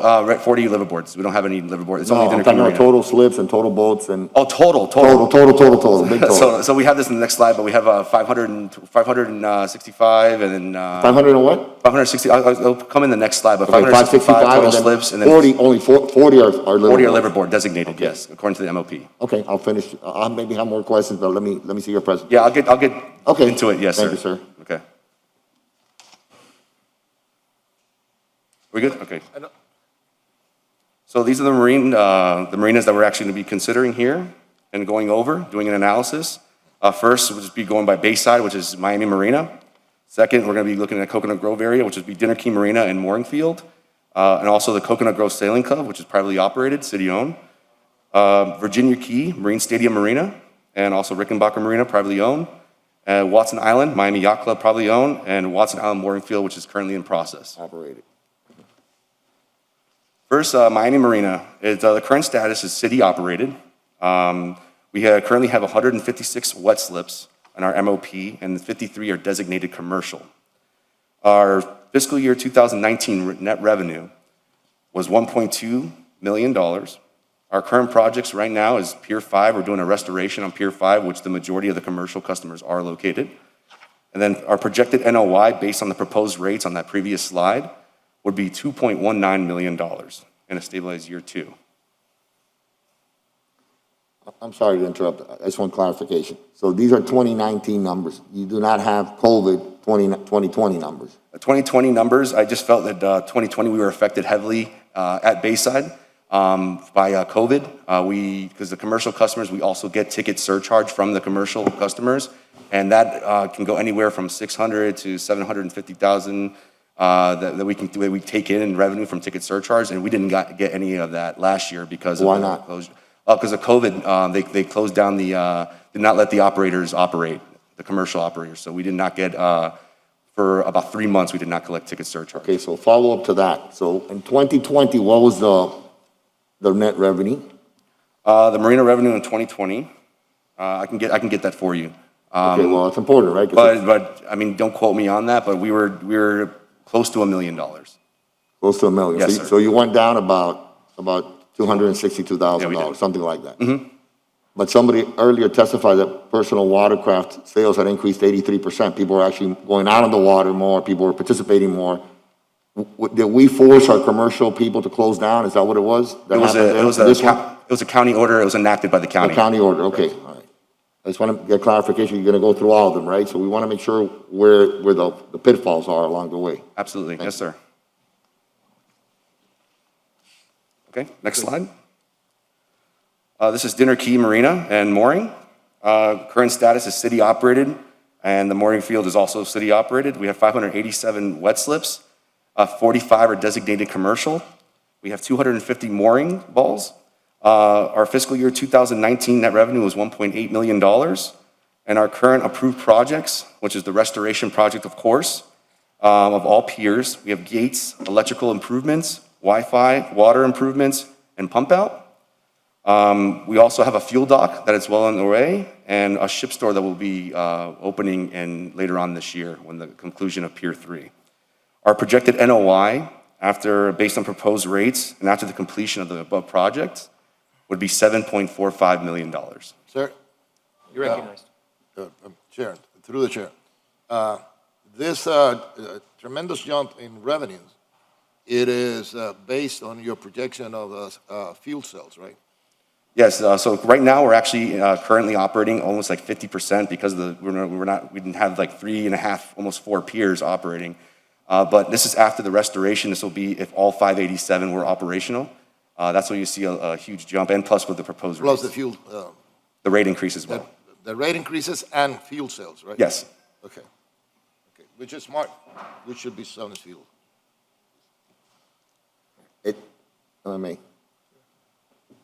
It seems, I want to say the word exaggerated, but it seems like a tremendous increase. What are you basing that on? So again, we're not operating at 100% at all. Right now we're operating, we were operating at that time maybe 42%, 43%. So we weren't taking any revenue for that. But that will double it to 3.6, and right? Let's say we're operating at 50%, and you double 1.8, it's 3.6. And this is also, But you're saying 7.45. How far away are we from this projection that you have? So the restoration project will be completed at the end of this year. Okay. I mean, again, this is also including the proposed rates, which will be included. I mean, we will actually be charging for electricity and water. So there are a couple more fees included that. We also included the fuel dock and the ship store, part of these numbers as well. And we feel that we did an average in a slip vessel, kind of did like a 95% occupancy, not at 100%. So conservatively, I'd say like 7.45 would be a spot on number. Do you have, if I may, do you have 2020 audited numbers of the performance of all these marinas? And if you do, why are you using 2019 numbers? Because we're using it because 2020 we were affected by COVID, and we actually gave credits to a lot of these boat owners and slip holders. And 2019 was actually a good year, so that's why we're basing off of 2019. Even though in 2020 we did have 2 marinas that actually operated very well, like Marine Stadium Marina and even Miami Marina at Bayside. Just a moment, though. When you say 2019 was a good year, can you really count Dinner Key Marina since it's been offline since before Irma? No, right? This is post. post. Apples to apples on Dinner Key, we should go back to pre-Irma numbers. Correct, but I wanted to put something with the current rates as well, remember, because we did that. But you can adjust for that, because I think if we go before 2017, you'll see a different number, right? Absolutely. It'll be 100%, but with different rates. Right, and I think that the 2020 numbers are essential for us to make an intelligent analysis at the end of the day. right? Absolutely, So and we I can have get- all the numbers before Irma, 2019 numbers, and then COVID numbers. We take all that into our conversation as we move forward, right? Absolutely, yes. And the So we will 2020 need number. some of that information. Absolutely, yes, sir. The 2020 numbers actually weren't far off from the fiscal year 2019. Okay. It was a few $100,000 off, but not too much. Okay, but you said they were severely impacted, so that's why you said that's not why you were not using them. Correct. Okay. Commissioner Correa. Yes. What were the numbers at Dinner Key pre-Irma 2016?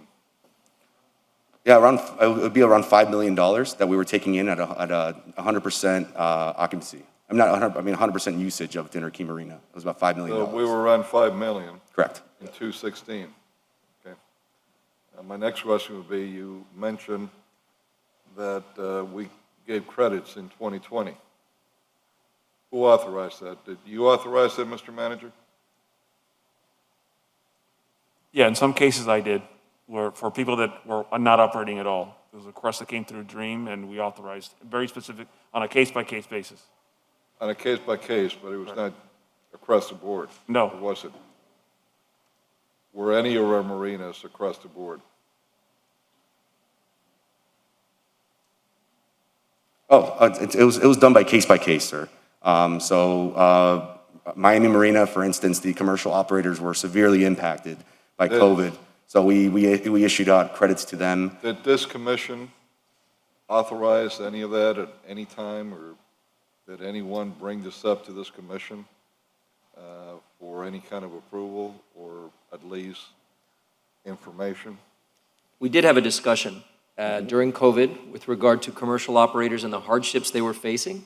Some of them went out of business, and I did request a policy to be created that would create a relief program for them. But did it come back to us? No. We will know. Okay. It continued on a case-by-case basis. I believe there was a discount offered, not a no, it wasn't was it a discount or a deferral of rent? We discounted the rates, and we also, for individuals that were actually going through really hardships, extreme hardships, we did a deferral and had a payment plan. And right now, they're actually doing very well at Pier 5, and a lot of those customers are actually paying back their debt, so. That's an important point. Did you forgive, or did you just defer, and now that they're making money again, are they going to pay us? Yes, they're paying us back. Everyone. Everyone is, yes, sir. All the case-by-case basis? Mhm. Okay. Yes, I agree. Could this commission, Mr. Manager, be sent case by case with the total amount of how much money we lost into the general fund for the breaks that we gave? Because I don't know if the private sector gave anything at all similar. And in addition, besides marinas, if we discounted any other leases that we had, if you would let us know, because my only concern is I don't want to have a domino effect that we end up getting people asking us to forgive a lot of dollars.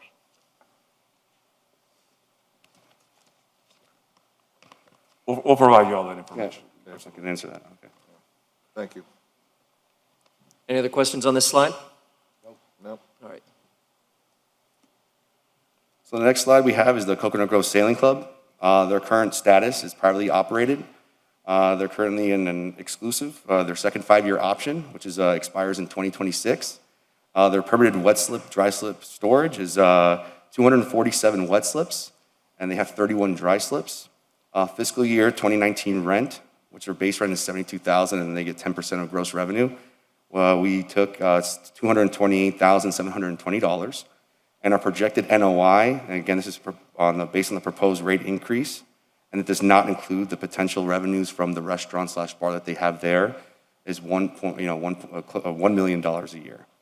At this location, they also do have a restaurant/bar that it can be, we can open it up to the public, do an RFP. There's a lot of potential there to make revenue.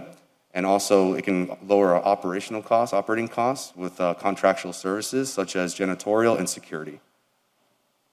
What do they charge per year right now for an annual membership?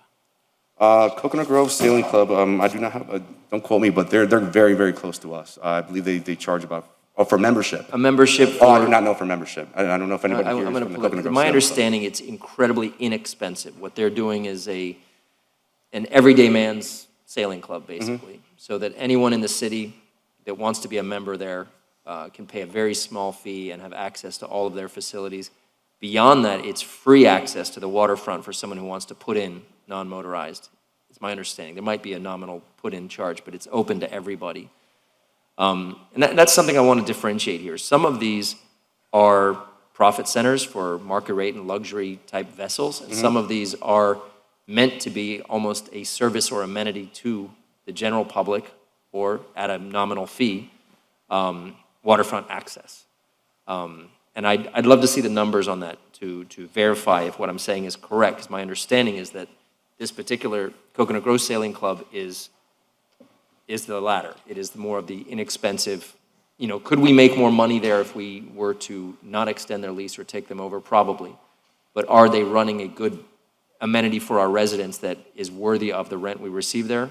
I think that's something for us to analyze. The only thing that I would like to see there, Mr. Chair, is how many of their membership lives in the city of Miami versus it's out of the city of Miami. Secondly, they still have a restaurant there? Yes. Yes, they have an operating restaurant bar. Okay, do we get the same breaks in the restaurant for the people and prices, or?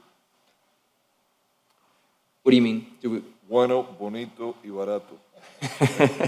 Yes, it is there are very few places left in the city of Miami where you can have a waterfront meal at a reasonable rate with a view of the water, and Coconut Grove Sailing Club definitely provides that. Yeah. Mr. Chair? Yes, Commissioner Reyes, then Commissioner Diaz-Portillo. Yes, you see, I just want to know also, this is a private club, right? It requires a membership fee. It's privately operated. Yes, and I would like to know if there is if there is a break for residents of the city of Miami versus non-residents of the city of Miami on membership. I mean, we have other, I would say, clubs that or any other facilities that they are owned by the city of Miami, and then they are run either by a contractor, whatever, that they give special rates to city of Miami residents. And I would like to know if they have this, and also if they try to make it as affordable as it is for people that they are not so high income. So I would like to see that. Noted. I will get that to you, sir. Sure. Commissioner Diaz-Portillo.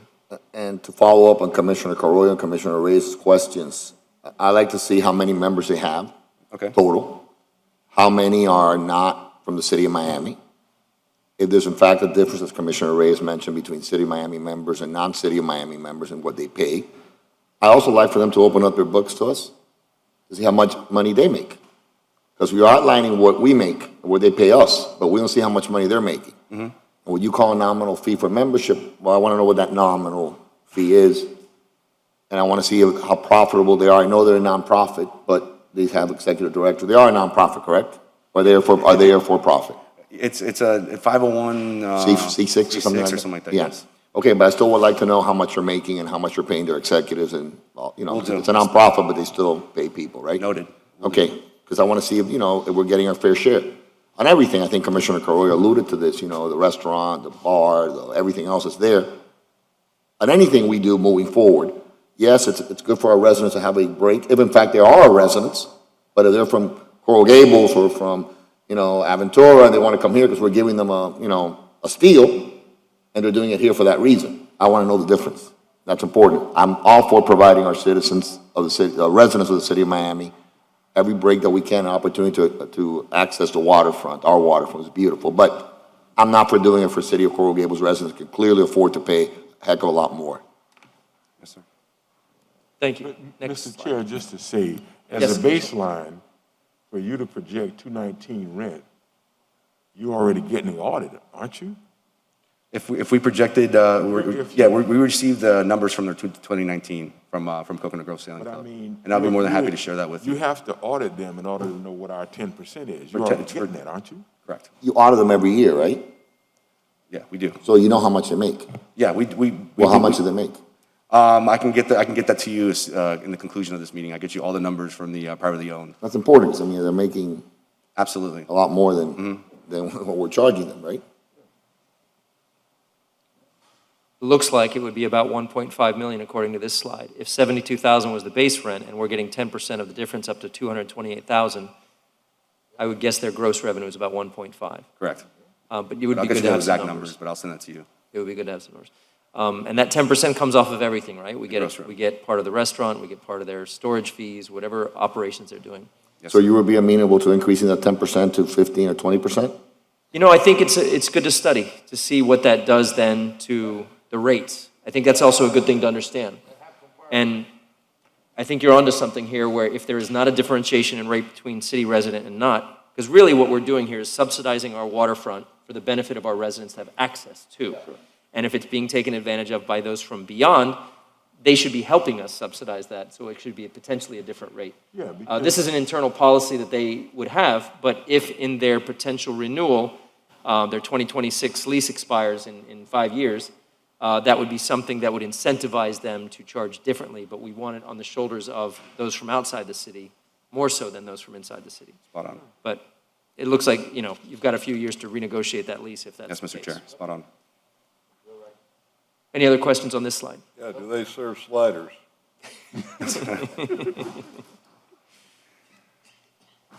Next slide. This is Marine Stadium Marina. This is kind of more the straightforward to the point.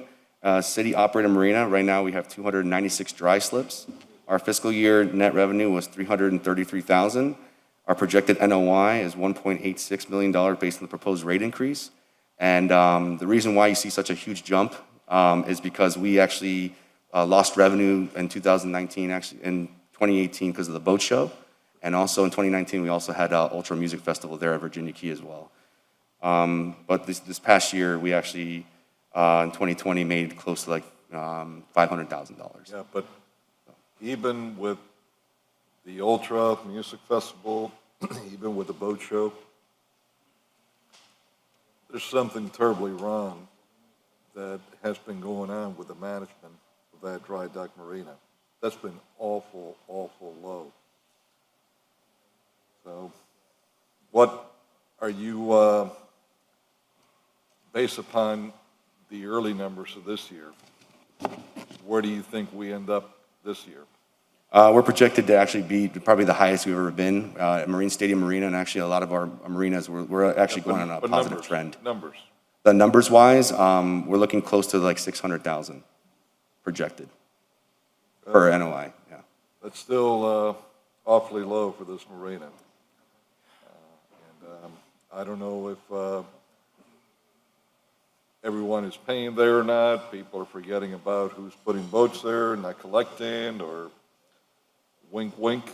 But there has been a tremendous difference, though, in the last year or so, but still nowhere near where this should be at.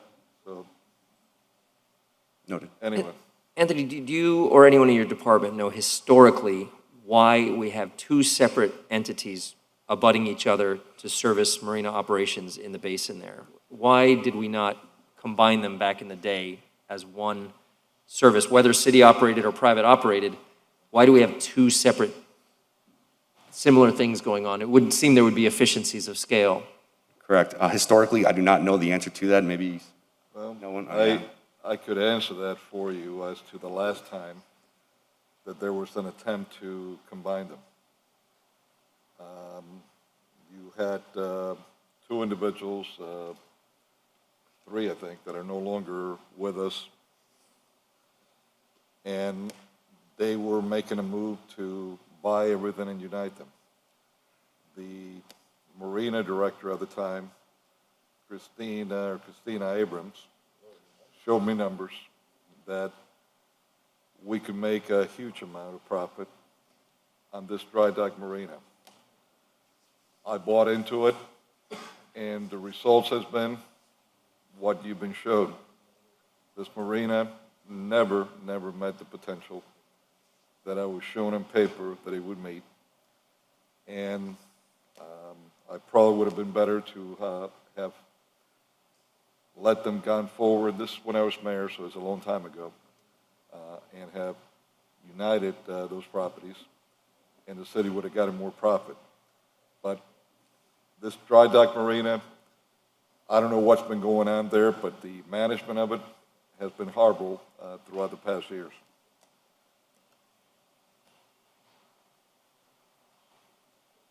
Are there any other questions on this particular slide? Just the question I would have is that when you do. Could you pull your microphone down? I'm sorry. Because I understand earlier when someone said. I think the microphone's pointing up. Oh, it's pointing up. All right. I'm sorry. Please.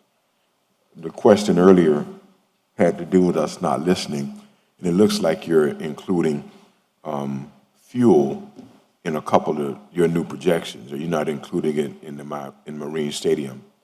Is it not, you're not including fuel in all of them, or you're just including fuel in selective ones? So we only have one fuel dock, which is Marine Stadium Marina. We're currently in the process of getting a fuel dock at Dinner Key. But yeah, it is included fuel for Marine Stadium Marina. And when the commissioner asked about dry dock, is Marine Stadium Marina a dry dock? Correct, that's the dry dock marina. And so apparently he was given numbers and assumptions that were not accurate or did not come to fruition. And so your increase now 6 times, are you including those same assumptions? We're right now, I'm actually, we don't have the boat show coming back, so we don't have to, so we're gonna have 100% for those few months. There's no ultra, so, and also we're gonna put 50 more dry docks on there.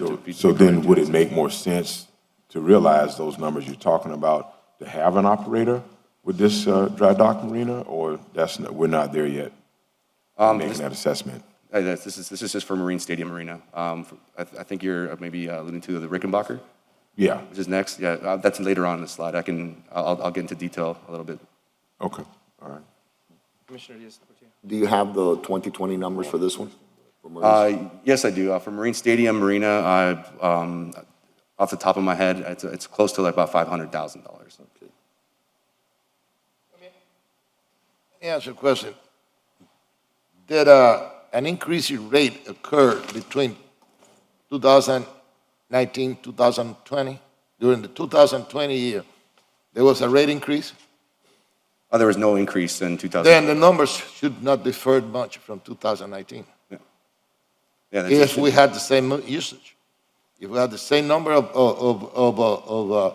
slips, and we're using about the same, we're about capacity was about the same. The difference in numbers. So yeah, so 246. Right now we have 246 dry slips. We're permanent for 296. This is adding the extra 50, which is part of our capital projects, which would be a major increase for us at Marine Stadium Marina. And again, we're not going to have the boat show back in that location. So this is what's reflecting on that. And if you'd like, I did send your offices. I'll numbers will be very close. Yeah. Or if not the same. Yeah. So we do have a pro forma that we conducted to get those numbers. And I'll be more, I believe I did, but I'll share them again with your offices so you can look at it, the exact numbers. And I know you like doing that as well. The only difference now is that when they were commercial vessels and all of that, that they could not go out because of COVID and they were affected. That's the only difference that between 2019 and 2020. There was not a change in rate. Rate remains constant, so the revenues remain constant. And we have the same customers, number of people Correct. paying. It will be about the same, okay? And in 2020, we also gave credits. That's right. Yeah. Okay. Have you done an analysis of consolidating those two next to each other and what difference that would make in terms of those efficiencies? Internally, we haven't done that in a long time, but there were a study with CBRE that I believe it was in 2015. That was 2015, I can get my hands on that and share that with you, the analysis that was conducted by CBRE in 2015, but there's nothing recent study that's been conducted. So internally, we can do that for you, or if you'd like. Thank you. A question for the manager. I mean, during the slide, we do it on the city side, but not, privately and public. We just had the public side on the city side in this presentation. Well, you're looking at net, and I apologize, Commissioner, just a second. This is NOI. You're looking at, you're looking at NOI, and you're looking at sort of gross here, revenue potential, with adding up all the potential capacity of slips and dry dock moorings, et cetera. But there should be a savings on expenses if you're able to consolidate, I would Correct. think. That A would huge lead to a savings. more profitable operation, Mm-hmm. which could be better for the city, whether held privately or publicly. Correct. Yeah. All right, You're Commissioner right. Diaz-Liberty had a question for the manager. Thank you. Mr. Manager, CBRE, are they still on our payroll? They are one of our consultants, correct? Okay, thank you.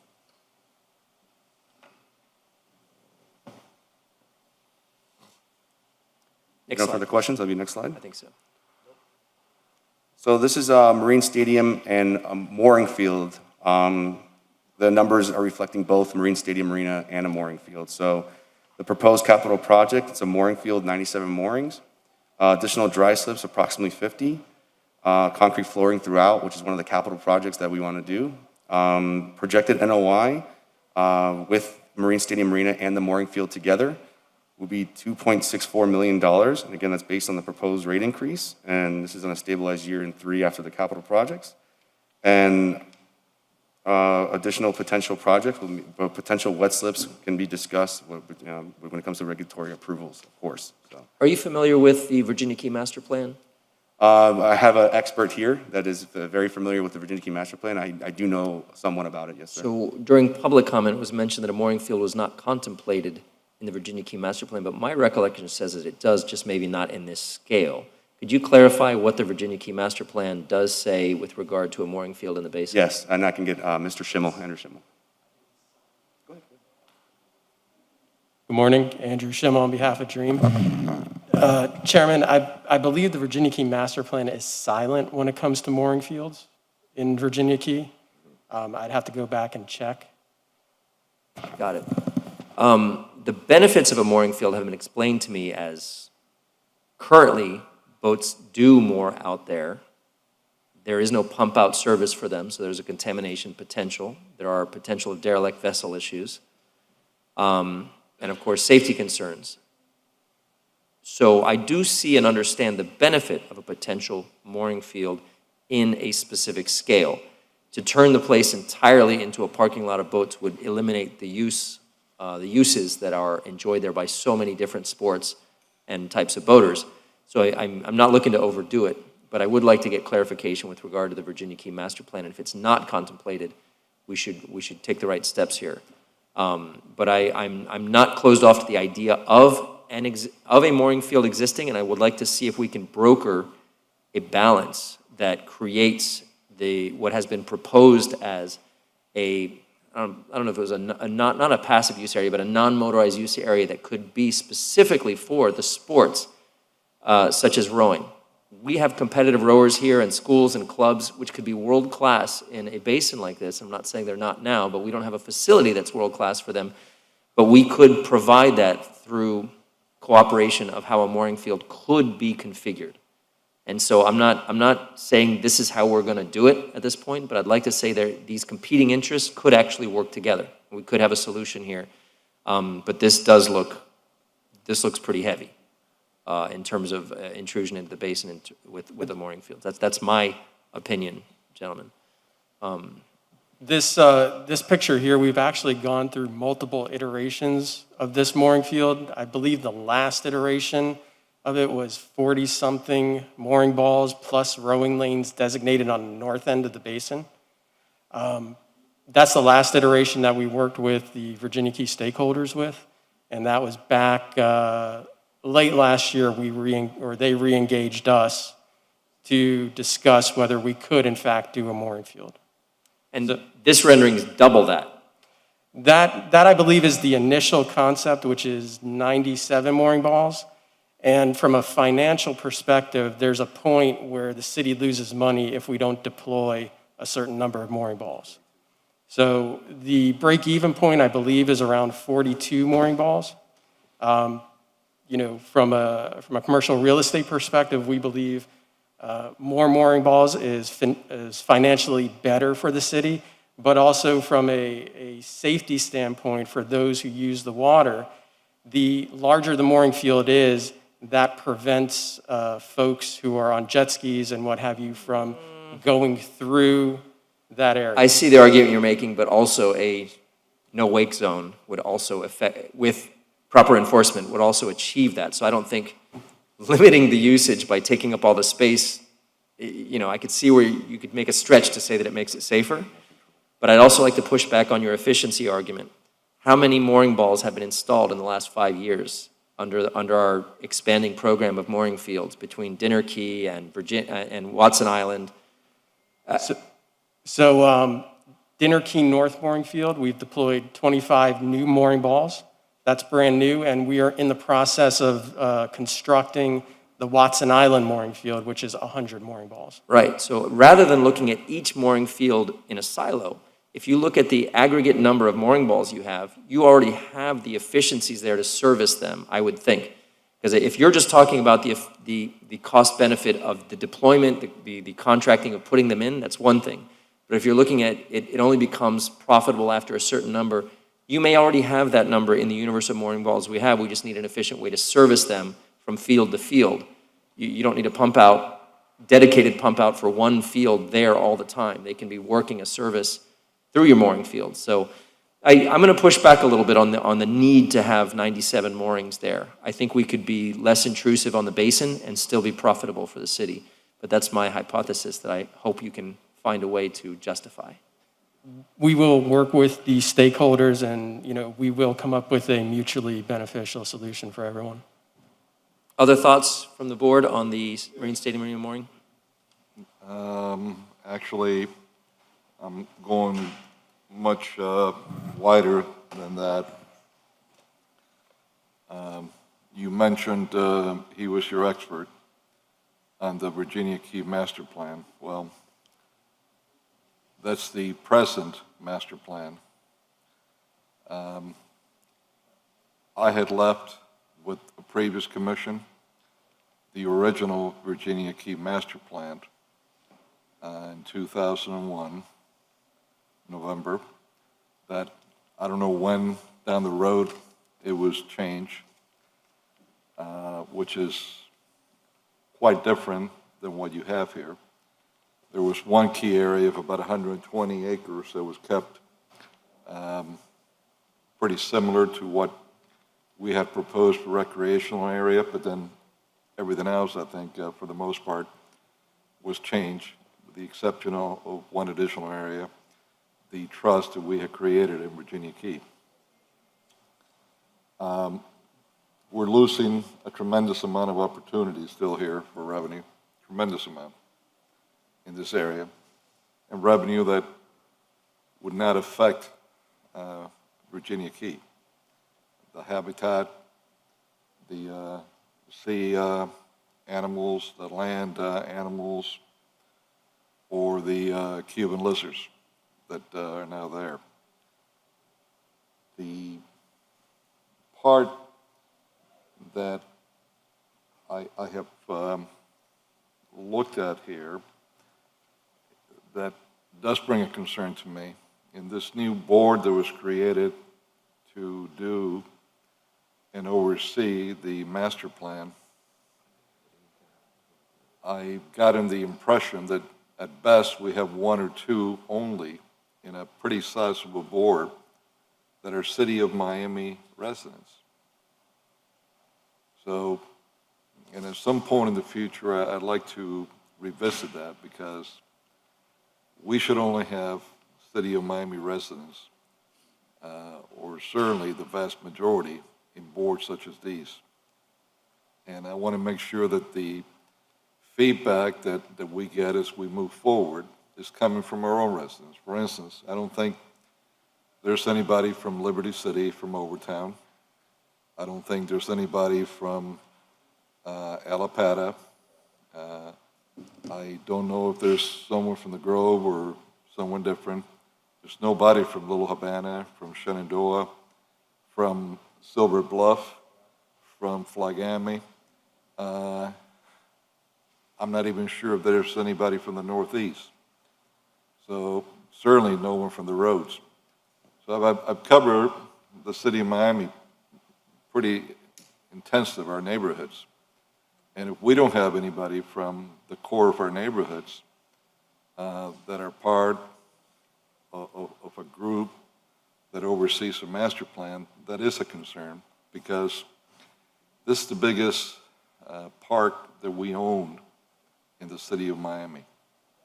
And we should have impact from our residents, all our residents, throughout all our communities, instead of individuals that are from other areas, have different agendas from different groups, to have the vast majority of the say-so in an extremely valuable and important asset to the city of Miami, both as a generating revenue source that would be revenue that we receive every year, and also a major recreational area for our residents. So I'll leave it at that. Mr. Clerk, if you could send me, and please send copies to the members of the commission, all the members of the board, and if you could include their actual addresses. I hope that we're taking actual home addresses, not business addresses. And Mr. Chair, back to your question earlier, we found that there's no mooring field plans in the Virginia Key Master Plan. Got it. So the residents who spoke are correct. There is no mooring field There's no mooring contemplated in the master. Yes, sir. Okay, thank you. Commissioner, I'm sorry, Mr. Chair. Commissioner Carroy actually brought up a very, very interesting point, and I actually looked it up as he was speaking. And I see the membership of this advisory board. And I think just by the names alone, well, we have Barbara Hernandez, who is there because she's now our Parks Director, right? But these are names that I'm pretty sure none of them are in any of our districts that Commissioner Carollo mentioned. So it kind of comes back to the original point that I made earlier, that our waterfront property belongs to the entire city and to all city residents. It happens to be geographically in the district that was created for the District 2, but it belongs to all of us. It belongs to all Miamians, and we represent Miamians. So to me, I think that's a valid point, that the membership of that advisory board, do they really reflect the makeup of City of Miami residents? The thinking of City of Miami residents across the board. People from Alpata and Flagami and Little Havana and other parts, Coconut Grove, of course. Are they representative of our population in terms of ethnicity, in terms of income level, in terms of race, in terms of where they live? And I think if we look, I know you don't agree with me, Mr. Chair, but I think that all our waterfront property belongs to all Miamians, and every commissioner here, and the mayor, of course, have a right, an equal voice in what happens there. What makes you think I wouldn't agree with you? Well, because you said earlier that it was in your district, so that's why, but. Nope, Listen, listen, I'll correct you every time you say it. I have never said that all of this body, we all vote Mr. equally. Chair, I don't want to debate with you. Well, you're continuing to put words in my mouth. Let me just so I'm finish. just going to correct you every time. Thank you for correcting me, but let me just finish. I think it's pretty clear that the membership of this board does not reflect City of Miami residents. It's not representative of them. And I think that's an issue. I think Commissioner Carroll hit the nail on the head, that's something that we need to look at. In terms of creation of a master plan, is an existing master plan, is there going to be a future master plan that really reflects the thinking of all city residents? Or the wants and desires and the needs of all city residents?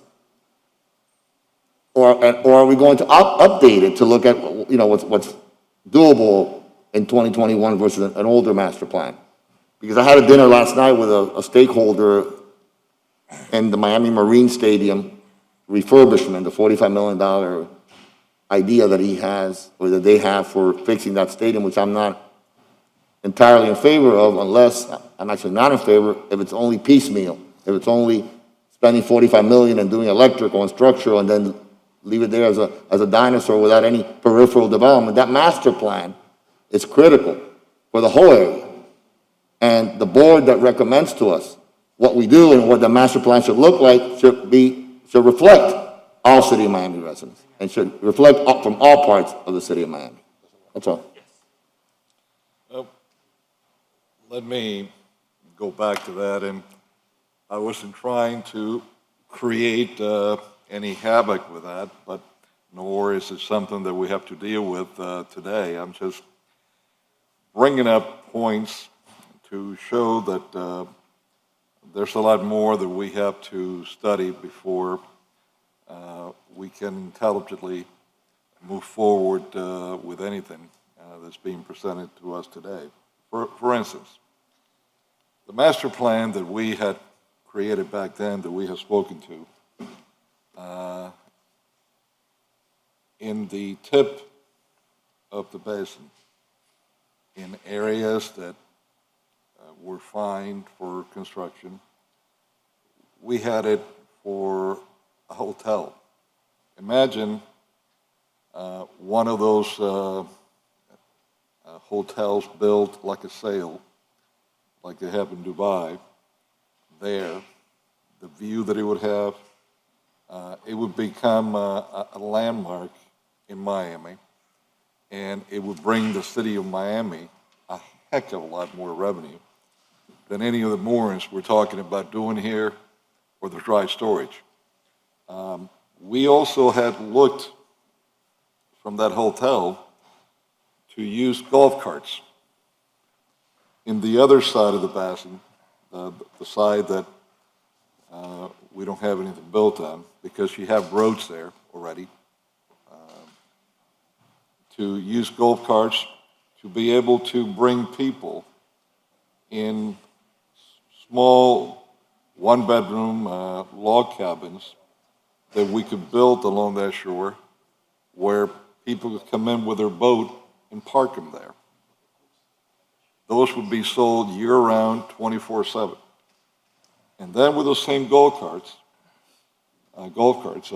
we could drive people from the hotel all the way to the tip, where you could put a restaurant that would not affect anything.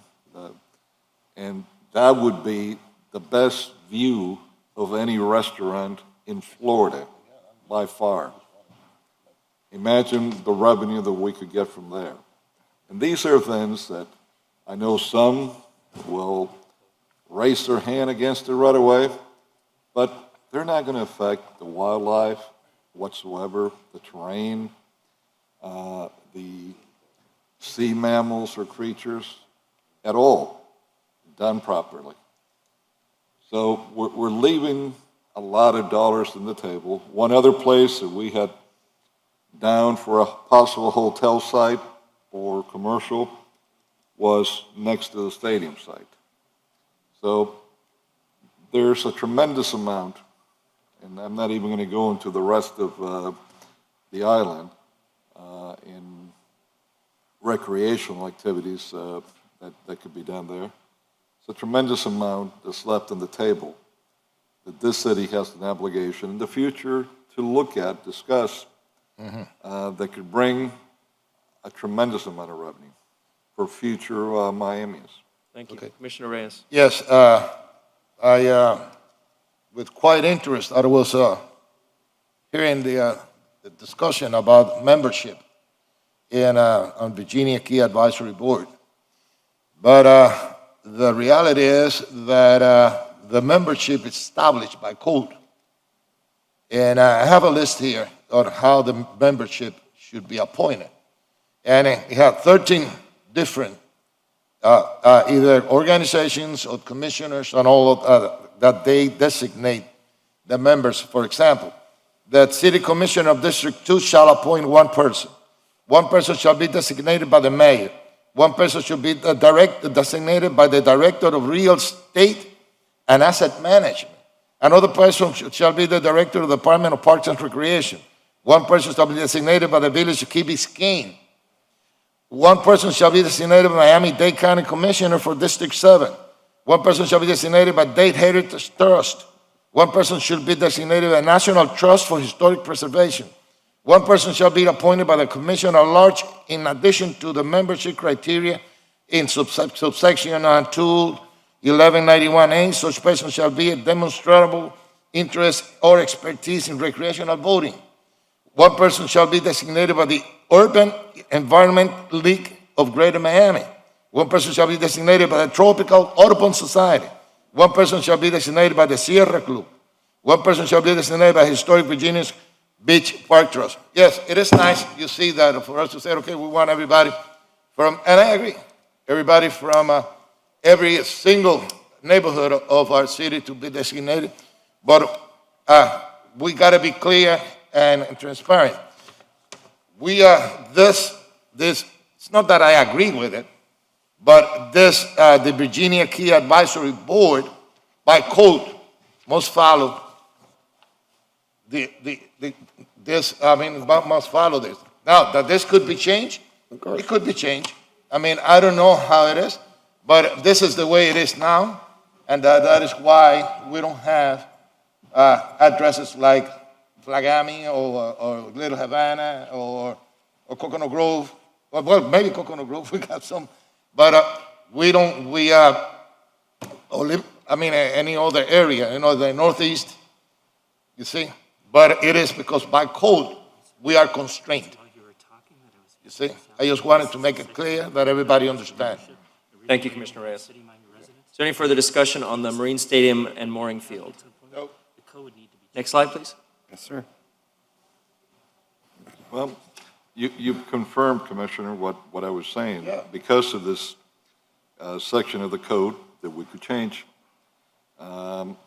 is the reason that we're not having sufficient City of Miami residents. Absolutely. And that's something that I'm glad you pointed out, that at some point in the future, we might need to sit down and look at. But look, let me say this, because I gained a little time when I went out before, and I'm going to have to leave again because I've overextended my time, and I have something that I have to take care of quickly. But I don't care who brings something up, what are the motives for it to be brought up, what individuals are out there that are pushing for something, and if they're doing it because it's self-serving or not. I have an obligation as an elected official to look at every possibility to raise revenue for this city in a logical way, using good judgment. This is a start. We're far from it because, frankly, with all due respect, I think we need a lot more information that our staff, even though they try to do the best they can, are not prepared to give us. We're going to have to go to outside entities that specialize in this particular area. We're going to need to possibly, as was brought up here, change some codes, not just the one that was mentioned, but some additional ones, and deal with the realities. The only way that we're going to get additional revenues in some of these properties that are sufficiently higher than what we're getting is going to require either we do it ourselves, running these facilities, or through a bidding process, we give it to a private entity that's going through to do it through themselves, but it's going to require either way much higher increases closer to the market rate than we're charging. And then it's going to require a little bit thinking out of the box, which you all have shown some, and I commend you for, in coming with additional ideas that could supplement the income that we could normally get. So, having said that, Commissioner, this Rickenbacker Marina is the next slide. That's a pretty significant issue. I'm wondering if we shouldn't break for lunch and take that one up afterward. okay. All right. What time? It's 1 o'clock. It's almost 1 o'clock now. How about 3 o'clock? That's fine. Does that work? That works. All right. Okay. Just a moment. Got it. Thank you. We'll see you all at 3 o'clock. Thank you.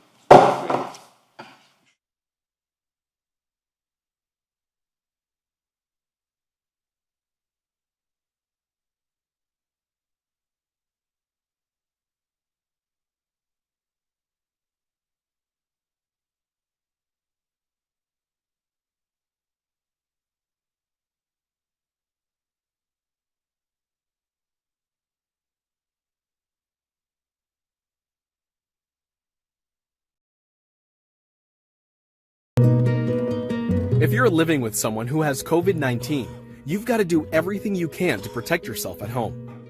To prevent the spread of germs, have the sick person stay in one room and away from everyone else. Avoid sharing personal household items, and if your home has more than one bathroom, reserve one of them for the person under care. Have the person who is sick wear a mask or a homemade face covering, especially when they're receiving care. When it comes to washing the laundry of the person under care, you should put disposable gloves on before you touch their laundry. Carefully put the laundry in the washer without letting it touch your body. After you remove your gloves, wash your hands immediately. If they leave the house for whatever reason, they should put a mask or face covering on before leaving the room and keep it on. If the person who is sick can't wear a mask, others in the household should. Visit with friends and family over video chat or phone. No one should be visiting your home under any circumstance. Everything else goes back to the basics to keep you safe. Wash your hands with soap and water often for at least 20 seconds. Don't touch your eyes, nose, or mouth. And clean commonly used surfaces often. For more information on how to protect yourself when someone at home has COVID-19, visit floridahealth.gov/COVID-19.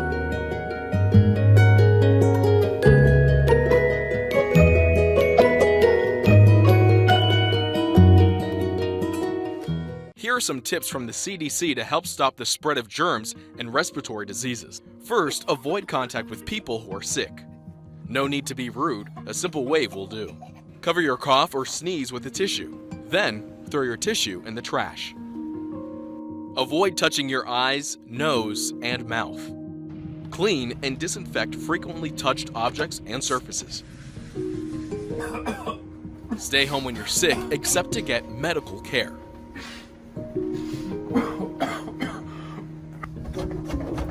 And wash your hands with soap and water for at least 20 seconds. For more information, visit cdc.gov.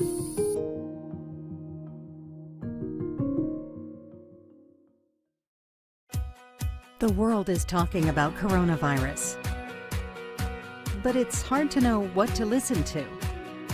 We have answers to your questions like, who's most at risk for coronavirus? People over 65. People with underlying medical conditions like heart disease, chronic